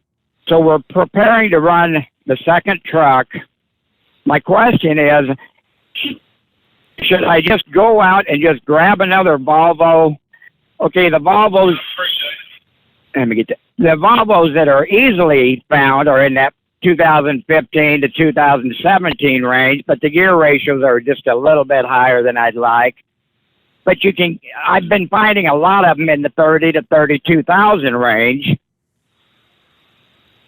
and we could be making money with it tomorrow. And our return is, on the average, our return on money would be $1 to $1.20 a mile. That's after our fuel cost, which, because I do all our own work and everything, not taking in the cost of the truck, fuel is the only out-of-pocket expense we have, which right now we're averaging 52 cents a mile.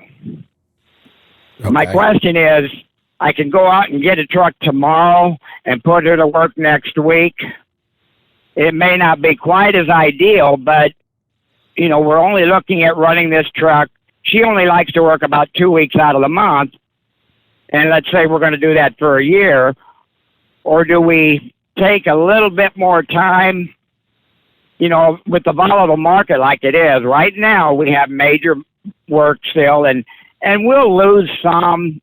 But what we do is contract. It's been contract this entire time. We don't haul off the load boards or any kind of spot market. Everything we do is contract. But we're still averaging $1.90 a mile for all miles.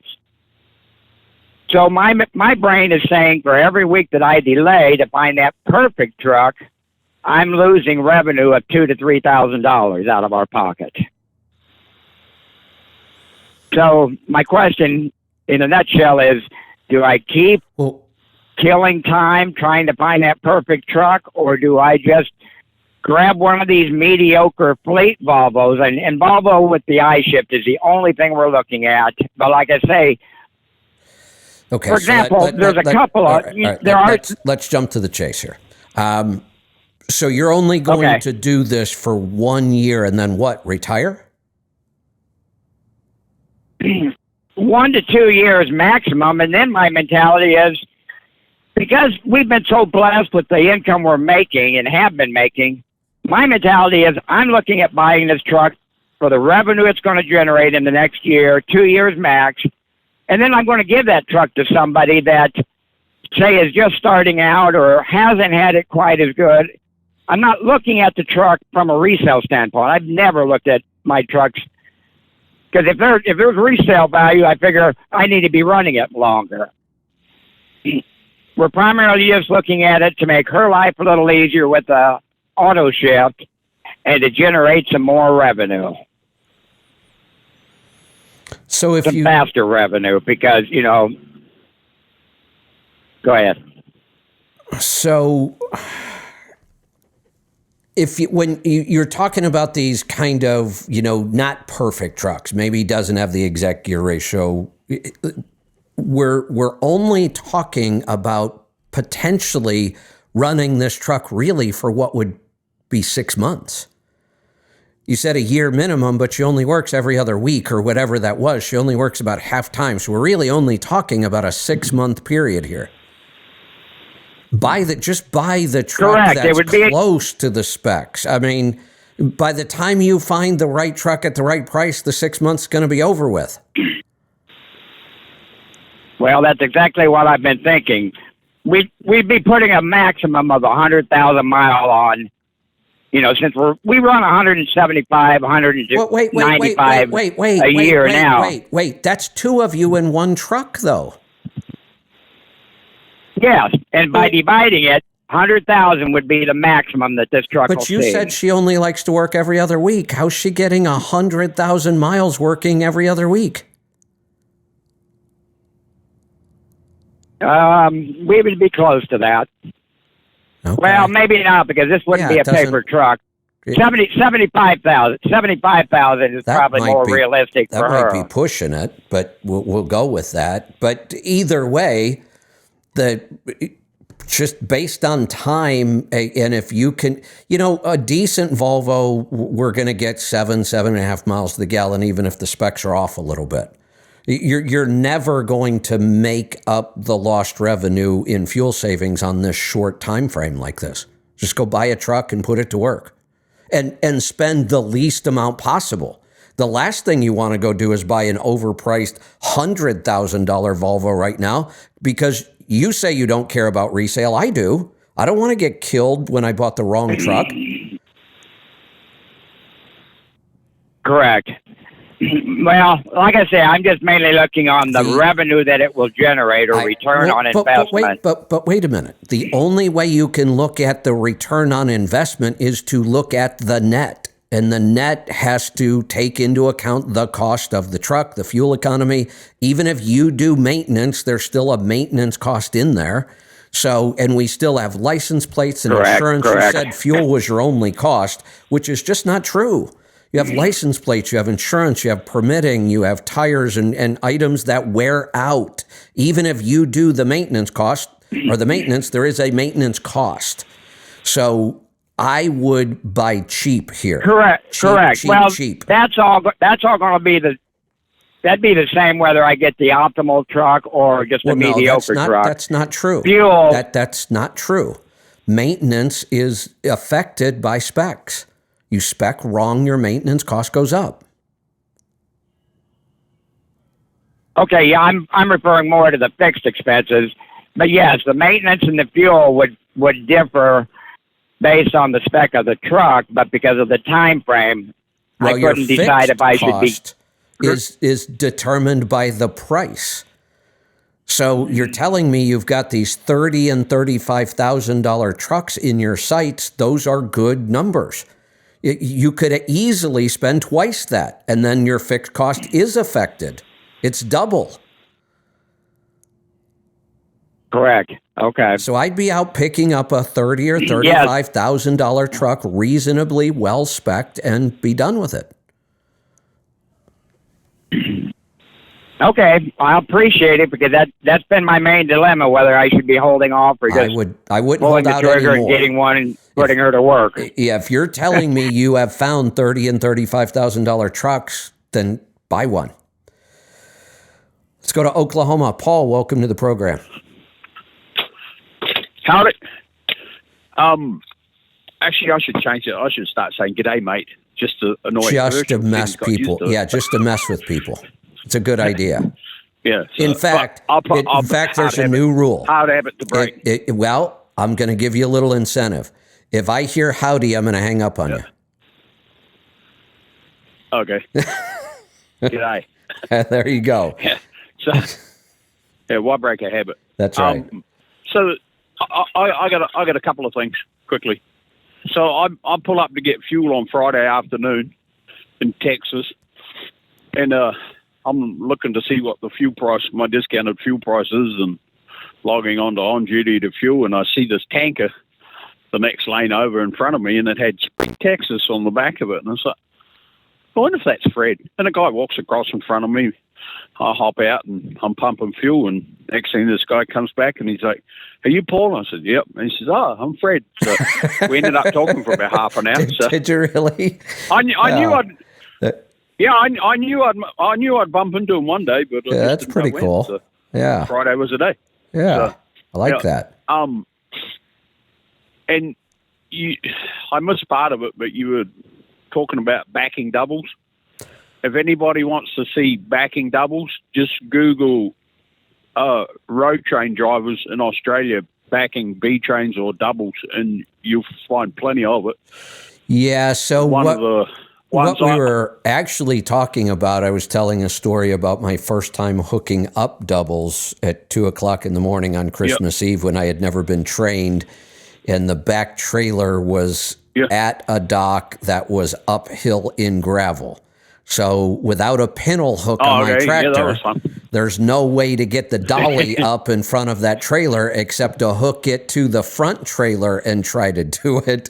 And if you've never done that, that's an interesting experience.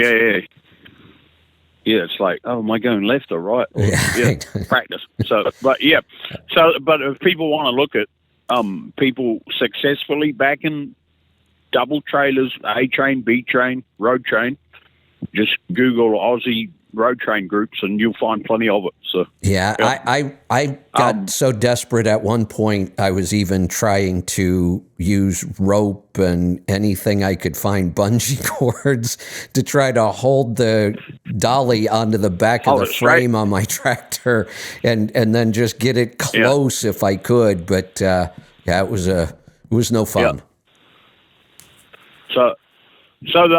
And I heard you say that there's a lot of really good spec Volvos out there. Well, there's also a lot of poorly spec Volvos out there too. So there are. I think some of the Volvos. Yeah, I think some of the Volvo salespeople came from selling PACCAR products, and 308. Oh yeah, I know. Yeah. So here's the difference. Yeah. If we look at almost all the other trucks, other than the two I mentioned, the Volvos and the Cascadias, I can find Volvos and Cascadias spec'd ideally. I mean, I can find some spec'd perfect. I can find some others that are at least close. Most of the other trucks, it's hard to find. Now, I can also say that some of the other trucks, we might look at an X15 and it might be spec'd just fine for an X15, except I don't want those specs. They're not efficient. So in other trucks, it's just hard to find things that are spec'd properly. Yeah. Well, I don't see me buying another Cummins powered truck. I don't think, but maybe something happened. I don't know. Who knows? So. Who knows? But the more I follow Joel and Henry Albert, the more I want to buy a Volvo. Actually,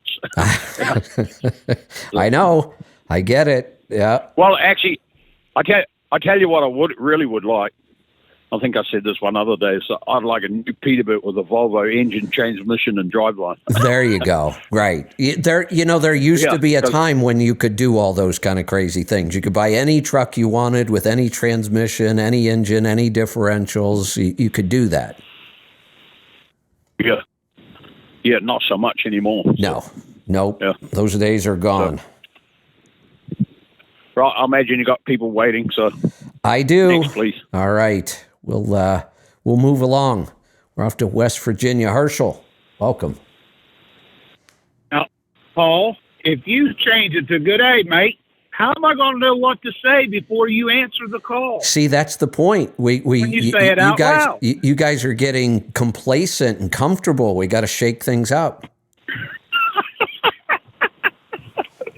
Well, now that Friday on trucking technology and efficiency. Yeah. You were talking. Somebody brought it up about cost plus fuel. Yes. There is a way to know what you're paying, at least the way that I do it. I have ComData. I've been doing it for years. They have an application called Fleet Advance, ComData Fleet Advance. It's a free app. You put the app on your phone. You enter your ComData credit card number right into the app.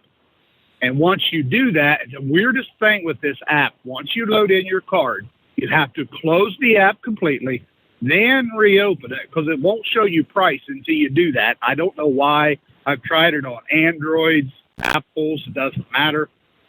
But once you close it and then reopen it, it shows you your real price that is the cost plus, and you just scroll the map around, and the better price is actually green instead of orange, so you can see the better price. Oh, good. Two truck stops together. Yeah, that works. And then for years before that happened, TA is the only one that I know that TA has I always call it TA fuel price line, and that's really what it was. You called that number, but the tricky part to that one, you had to know the 4-digit store number that you wanted to check. Like Hurricane West Virginia was 3270.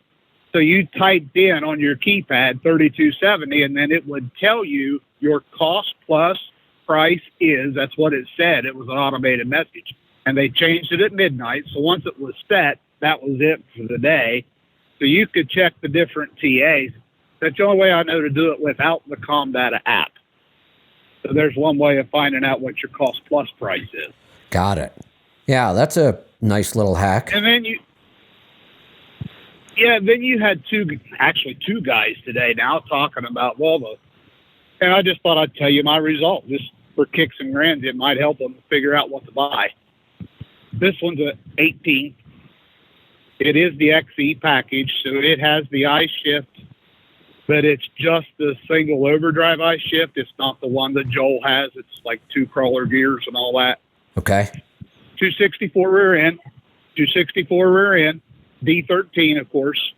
This one's set at 500 horse, 1,700 foot-pound torque. Now, I do drive it at 55 miles an hour all the time. I started that when it hit $6 a gallon, and I got to do something. Right. But I hold the railroad containers, 20-foot box. The box is 8.5 feet from my cab extender. There's nothing you can do about it. Right. Right now, my 90-day average is 8.11. That's pretty impressive pulling containers around. So that's not too bad. That guy with the Conestoga said he was empty half the time as well. And I thought, well, if I can do that with a junky old container box, he might be able to do about the same. But is he going to drive 55 miles an hour? Who knows? Speaking of rates and that kind of stuff and half empty, I posted an article this morning about how rough the economy really is getting and trucking. And I asked people, how's your business doing? Here's one of the responses. Quote, my business is in the toilet, and the company I am contracted with found a loophole to only pay us half our money. They are supposed to pay us $2.74 a mile for hauling hazmat, but they don't pay us for the return trip, so you're actually only making $1.37 a mile. I'm shocked that we're already seeing rates like that around.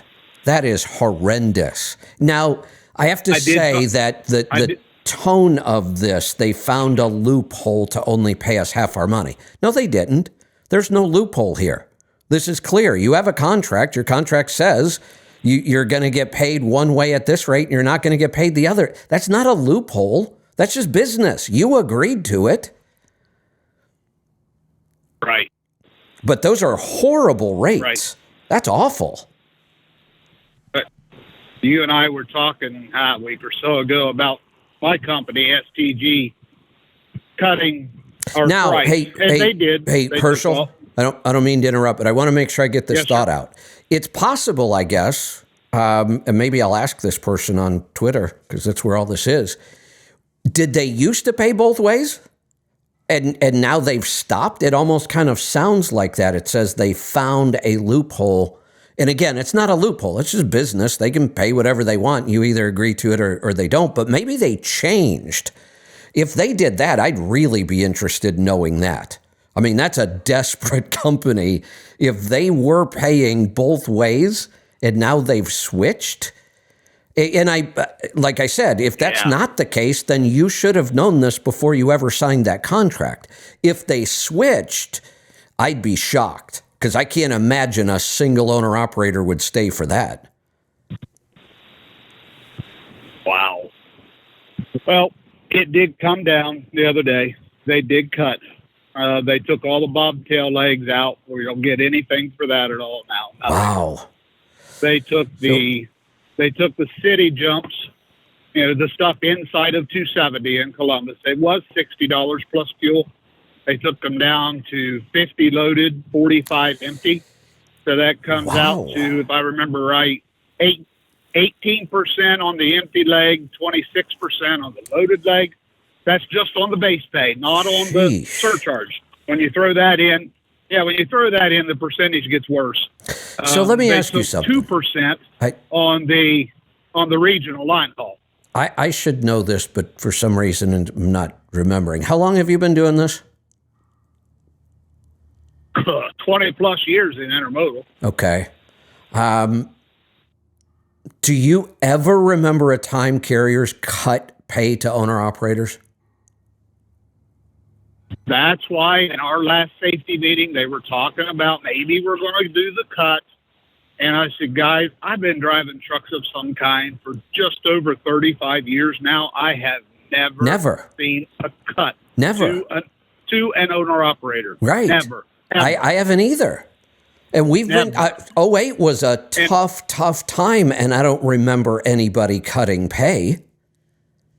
What I remember, I actually remember them making an issue out of the fact that some carriers weren't going to increase pay each year like they normally do. I remember a little bit of that happening. Carriers saying, well, normally we give a 1 or 2 cent raise every year. We can't really do that this year. I remember a little bit of that, but I do not remember carriers cutting pay to owner operators, and you're the third example I've heard of it already. A friend of mine that actually works here at STG was going to go over to Time Dispatch there in Columbus, and in the beginning of processes of the application and everything, he was told 72% of gross, 100% of fuel surcharge is what you'll get. It took 2 weeks to get to the part where you're going to sign the papers to actually be leased on. When he got to that day, he's looking at it as right before he started to sign. He said, wait a minute, you told me 72% of gross. This contract says 70. What happened? Yeah. Well, they changed. Corporate changed their mind. They took that away before it ever got to pay out. So they did it too. They said they were raising it up and then to 72, but they took it away before they ever paid it out. Yeah. Yep.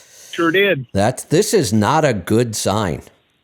You and I have both been at this somewhere between 35 and 40 years, and neither one of us have ever seen that happen. That's not a good sign. I told Kelly, the terminal manager, last week when they put this out that they were doing the cut. And I said, Kelly, right now it is so slow that you have 6 to 8 drivers every morning that do city just around Columbus waiting for the dispatcher to finally show up for work at 8:45 when she's supposed to be there at 8 o'clock. There's part of your problem. But you have these guys sitting here. The day is coming. You're not going to have anybody sitting here because they're going to lose their house, their car, whatever. Yeah. How long does it go? I don't know. I really don't know. I can't, when I first started in trucking, you go back to mid-'80s, I remember there just not being enough freight a lot of times. I mean, I can remember signing on with a new broker and he couldn't find me a load for the first 2 weeks. That's so unusual now. How long has it been since we've really talked about slow freight? Oh, well, you know the way it is. You're driving up the highway, you're doing your load, and it's something that's got a decent number of miles doing intermodal, and you're going to make okay for the day. And the phone rings, you look over and you see who it is, like, shit, I don't even want to answer because now what do they want me to do? Yeah. Well, now it's like, come on, man, ring. Now you're calling them. Did you forget about me? Are you sure you don't have anything? Are you sure? Did anything change? I can remember a time where as much as I hated to do it, I was running out of Northeast Ohio and all the decent freight was to the East Coast. Good rates going over, horrible rates coming back.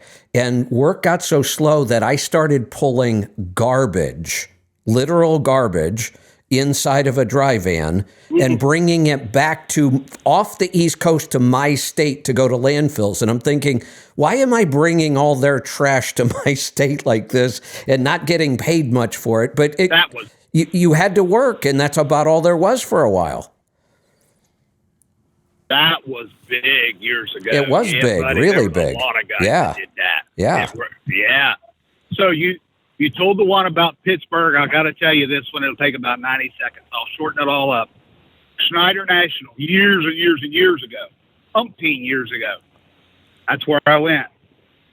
They have what they called C-Team back then, and it was 2 FNGs together for 4 to 6 weeks until both of you, they thought, knew what you were doing. Okay. So they put me in a truck at Seville. I know you know where the pumpkin patch was in Seville. I used to go past it 71, twice a night. 76. Yep.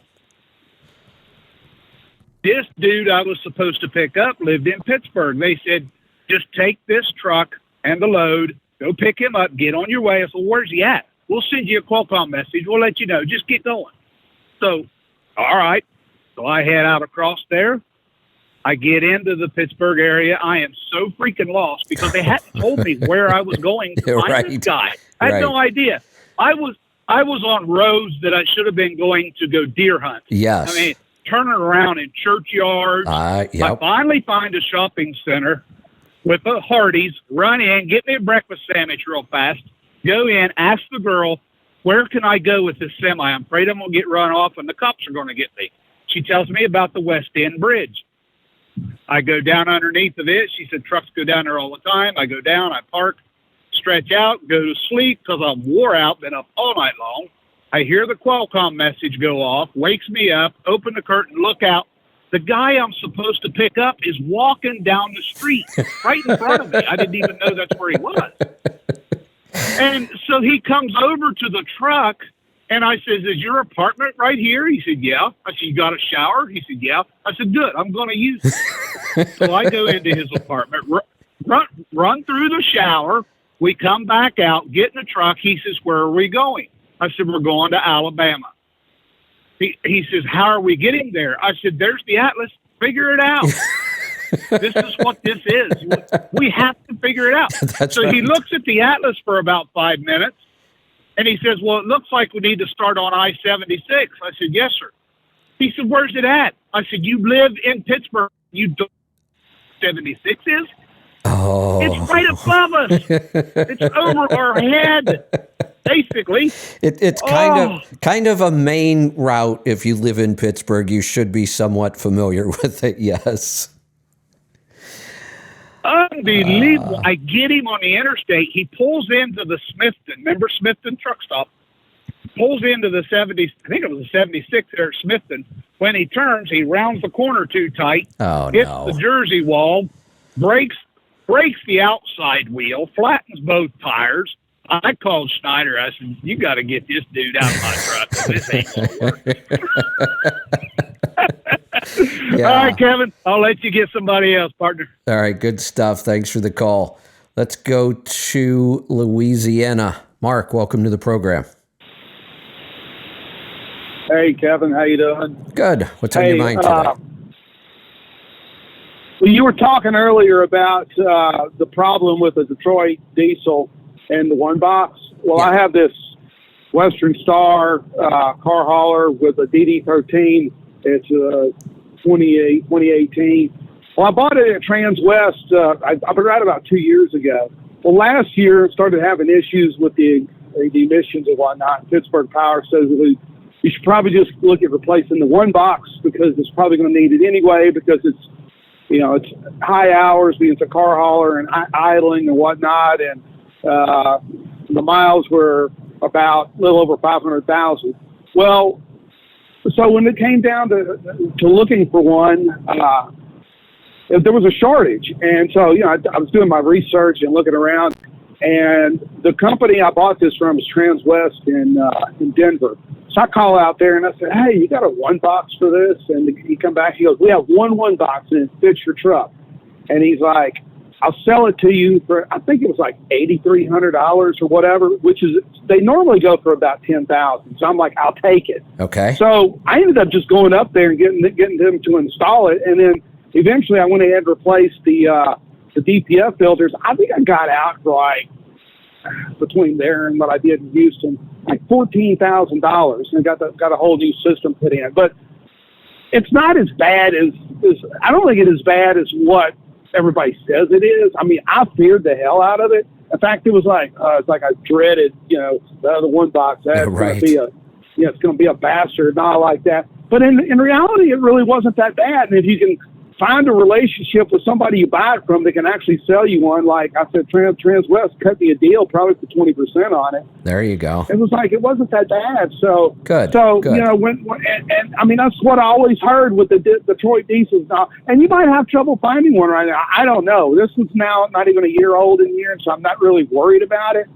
But I just wanted to throw that out there because the experience I had with it, and the fact that if you build a back to relationships, right. you might be able to find a place that rat holes these parts and all like that, and you can call them because you can get them because you bought the vehicle from them. So, right. And be proactive. Get out there and find one, and talk to somebody. Like you said, relationships are important. Yeah, you just have to, because you're gonna get a different story from people, because you go to a shop and they'll be like, oh no, that's you can't, replacing it, you need to delete it and blah blah blah blah blah and all like that. That's just noise. It's like you just have to concentrate on finding people that actually have experience with them, and because there's companies that actually do cleaning and refurbishing. You can't rebuild a one box, so to speak, but there are certain repairs that can be done on them. And there's a company in California, in Fontana, I believe, I can't remember the name, that actually, they knew more about it than a lot of places. And she said the same thing. She goes, you don't want to delete these because there are things built into these engines that require this, the perimeters and all like that these engines are, and they make a difference which platform you have out there. They're all built around the fact that you've got these emission control systems on there, and that if you take that out, then it's going to screw other things up. Yeah, and that's not something that's widely talked about other than by Pittsburgh Power. So, I just wanted to throw that, the fear of the one box. It's like, you can spend $6,000, $7,000 on a turbocharger. Oh, easy. So, yeah, you're right. You're right. It's not, and the whole maintenance scheme of the vehicle, it's not that bad. I mean, and I'm like, I pay cash for it, so Anyway. No, I agree. Do you want to hear it? Yeah, that's why I say, Volvo for me, probably first choice, because I love the architecture. When you spec them right, they do amazing. And I love your setup. Western Star with the DD13. I think that's an incredible setup, really. I don't have any issues other than normal truck maintenance with it. So it's like, there's again, you got to find local shops to do normal stuff that can, because I just had the spring hangers replaced, and I had an issue with this, and I went to this one shop. Oh, it's this. Oh, it's that. Oh, it's this. And I'm like, it's still got this problem. And I got a new shop I use. They're like, oh, your spring hangers are worn out. And I'm like, there's the reason I quit this other shop over there, because they couldn't do basic, repair. And they're basically based around car haulers. But when they told me it was going to take 2 days to replace a damn hydraulic hose, I'm like, let's just rig this up and I'll go to Florida and get it taken care of. Because, to a shop that actually knows what they're doing. There you go. So, again, the relation. Do you want to hear my tax bill for last year? Sure. I love big tax bills. So my bookkeeper calls me the other day. Oh yeah, I got it. Well, I just have to tell it. You got the money to cover this. And I'm like, okay, what is it? She goes, your tax bill is just shy of $14,000. I'm like, okay. Doesn't that make you... I guess we did a little better than we thought. Yeah, doesn't that make you a little crazy, though? I say jokingly I like big tax bills because it just means we made a lot of money. But it's wild. How many things in life do you have to go out and write a check for $14,000 for every year? Not well, many. it's just I got to figure out the plan. We got to figure the planning out better. Probably to start setting some aside during the year. But I mean, I've got the money, but it's like, okay, I guess the government. It's like I know. Yeah, I guess that's the penalty you pay for having a bang up year. You know, and it's like, it's like. I wasn't entirely shocked when she told me that, but I mean, I was kind of shocked. I thought she was going to say 5,000 or 6,000 or whatever. So I figured that's what was coming, but it was like, because it was last year the money just kept rolling in like it's doing right now. But it's like you just keep working the process and all like that, and then build the relationships, and so that's what I've been doing, and then. It's like, I mean, I've never had to pay that much in taxes before. Here's the other thing that makes me a little crazy about taxes. When I didn't make a lot of money, I didn't have to pay a lot of tax. The more money I make, the more tax I have to pay. Nothing else works that way. When I didn't make a lot of money, a car costs the same as when I did make a lot of money. Everything costs the same. Doesn't matter how much money I make. Why all of a sudden, just because I make more money, do I have to pay more tax? Isn't the idea that I pay my share of taxes? Why does that share change by how much I make? Nothing else does. I keep looking for this I keep looking for the corporate loophole or whatever everybody screams There about. is none. I guess, oh well. Yeah. I know, it's just a joke. So I know. I know. Yeah. Yeah. All right, Mark, good stuff. Let's go to North Carolina. Stephen, welcome to the program. I sent the oil sample. All right, I've got it here in front of me. I'm looking at it now. So we're looking at a Volvo D13 2014. Got about 700, is that right? About 700,000 on the engine and about 30,000 on this oil. Let's see. Nothing looks horrible here. Our fuel dilution is getting a little worrying. Did you idle a lot during this time? Yeah, it's a car hauler. I have to keep on to load from my hydraulic pump. But the amount of time you idle didn't change, right? No. Okay, so you went from 2.2 on fuel dilution to 3.9. And your base came... the first one... The base is because of the fuel dilution. When we get more fuel dilution in that oil, then we get a dirtier burn, and then that starts to eat up the base. So there's really only one issue here, and it is probably an injector issue. I think I might hold off. I might at least wait for 1 or 2 more samples. And we're not seeing a lot of wear metals, so I'm not too worried about the fuel dilution right now. I think I would hold off, but it's probably at some point you may need a set of injectors. Yeah, can it be affected by the, I did overhead like 10,000 miles ago. Is it have any effect on it? All of it. If they did it wrong, if they did an incorrect overhead, we can see some issues with more soot, a little more fuel dilution, that kind of thing. So it's possible that they actually made it worse. So, because I didn't change your oil, do you want me to go like how many miles more before I can change it? Or do I have to change it right now? Your oil? Yeah, because I didn't change it. Trying to see if I can go like how many miles or change it right now. I would probably push that sample no more than 10,000 miles after you took that one. And then I'd pull another one or I would change the oil. We really don't want to let the fuel dilution build up in there because that can start to attack wear metals. So until we figure this out, I would probably just change it. All right. Okay. That's what I want to know. Thank you. You're welcome. Thanks for the call. Let's go to Reno. Oh, I think we got Craig back. Craig, you there? Yeah, I'm here. Hi, Kevin. How are you doing? Good. What's on your mind today?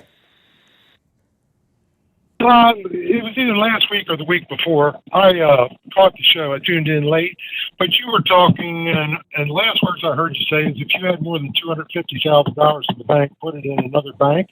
How concerned would you be right now if you had over $250,000 in one of the largest banks? The large banks seem to be pretty stable right now, so I wouldn't be worried, but I would just move it. And you don't have to move it to another bank. You can do it all within the same bank, depending. I mean, are you married? No. Okay. That's the problem. Do you own a business? No, I'm a company driver. Okay, so you can really only probably shelter at one bank. Maybe. Well, you might want to ask. I'd have to go look and see what the exact rules are on this. It's been a while, but I do know that you can have a checking account and a savings account. At the very least, that would give you $500,000 of coverage at that bank. And you might just want to ask the bank, if I open another checking account and, or another savings account, can I continue to get protection just by splitting the money up, or do I need to go to another bank? Now, when somebody's in my case, being married and owning a business, I can have a checking account and a savings account. My wife could have a checking account and a savings account. There's 4 accounts. We could open a checking account and a savings account for the business. There's 2 more. So we could really, spread this out easily at one bank. I'm not entirely sure on all the details of these rules because we haven't dealt with them for a long time. Well, here's the thing. I did try to go to another bank and open an account. And because right now I'm retired in about 6 months, but because I don't have a house right now, a physical address, I have a mailing address, they won't let me open an account. That's the other screwy thing. Banks used to beg you to come in. They used to give you a toaster if you come in and open an account. Now just try to open an account. And my God, it's insane the hoops you have to jump through these days to open a bank account. How about they would not do it. And they also told me that the FDIC is 250. Doesn't matter how many accounts you have. No, that's not true. That's absolutely false. So I'd leave that bank just because they're idiots. That's horrible advice. I can't believe they told you that. Like I said, I don't know the exact details on how many different accounts at the same bank. I know we can have several, but when they say it's only $250,000, they're absolutely wrong. It is per account, and then we have to look at the rules on how many accounts are we allowed to open and still get this. We can also move money to brokerage accounts. Okay, that's what I was going to ask you. Yeah, we could move money to brokerage accounts and get that same protection. Now, it's different. I shouldn't say the same protection, but there is protection there. We got to go in and make sure we check the details, but that is another possibility to use a brokerage. Okay, and then you would use a broker and just put it in a money market account that earns 0.25% or something? Actually, the money market accounts are starting to get up there. I'm seeing some over 3% now. Well, the bank I went to was, it's one of the major banks. They were going to pay me 4%. Yeah. In a savings account, and I said that's great. And then they got all through it, and they said I give them the mailing address. They said that's not a physical address. Without it, I can't do anything for you. Yeah. No, so interest rates are starting to come up. So if you've got some cash around now, it's kind of nice to actually make a little money with it. Okay, well, I guess I'll go back to my bank, which is probably the biggest bank, and I didn't actually talk to them. I just thought it was smart to take, and put $250,000 in another bank, just so. Yeah, it sometimes you might need to. Like I said, I since this is becoming an issue, I've got it on my list. I need to go refresh my memory on all this. I used to know all of this, but it's been so long since we've dealt with it. But I know that they're wrong when they say it can only be $250,000. Okay, well, that's, I got it from them. That's why I said it. I know. It's pretty crazy. Well, I will go back then, and then the other option is the money market. But you feel reasonably, well, it's hard to say, but you feel comfortable with the bigger banks.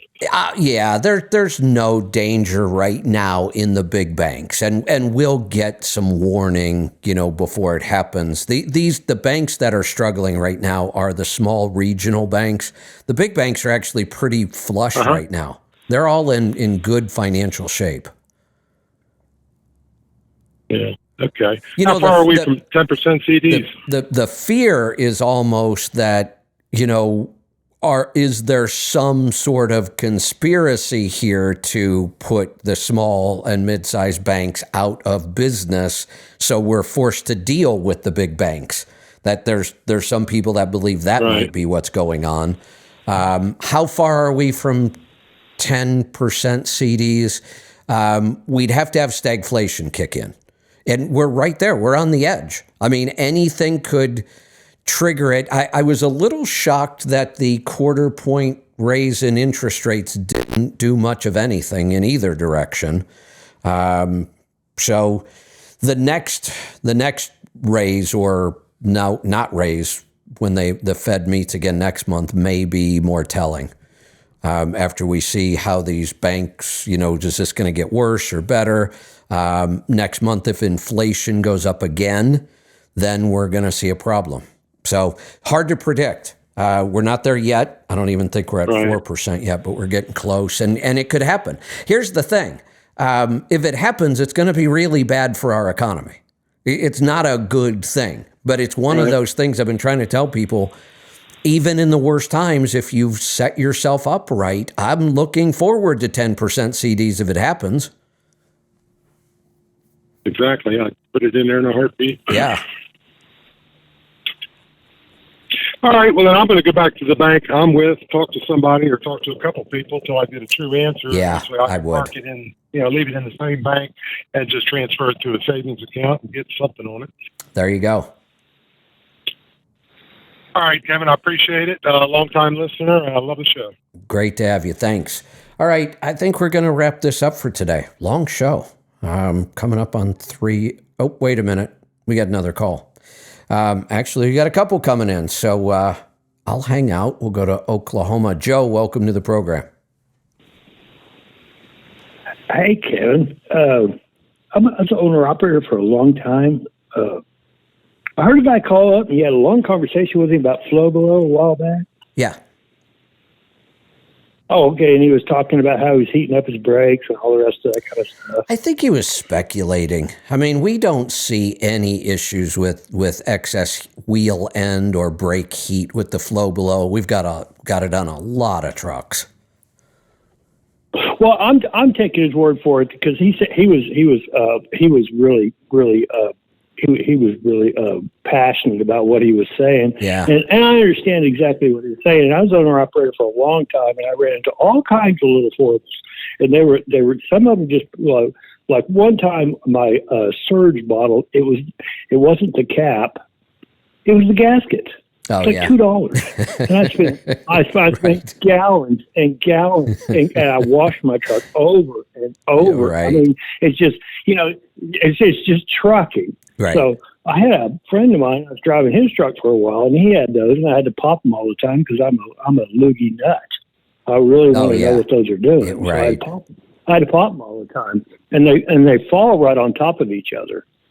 So I mean, if that's really what's driving him batty, like my little surge bottle cap gasket. And the only way I figured that out was a dyno.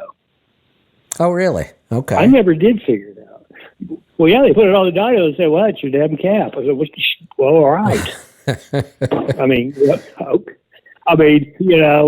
Okay, $2 cost me what? 15, I don't know how much it cost. And all the aggravation.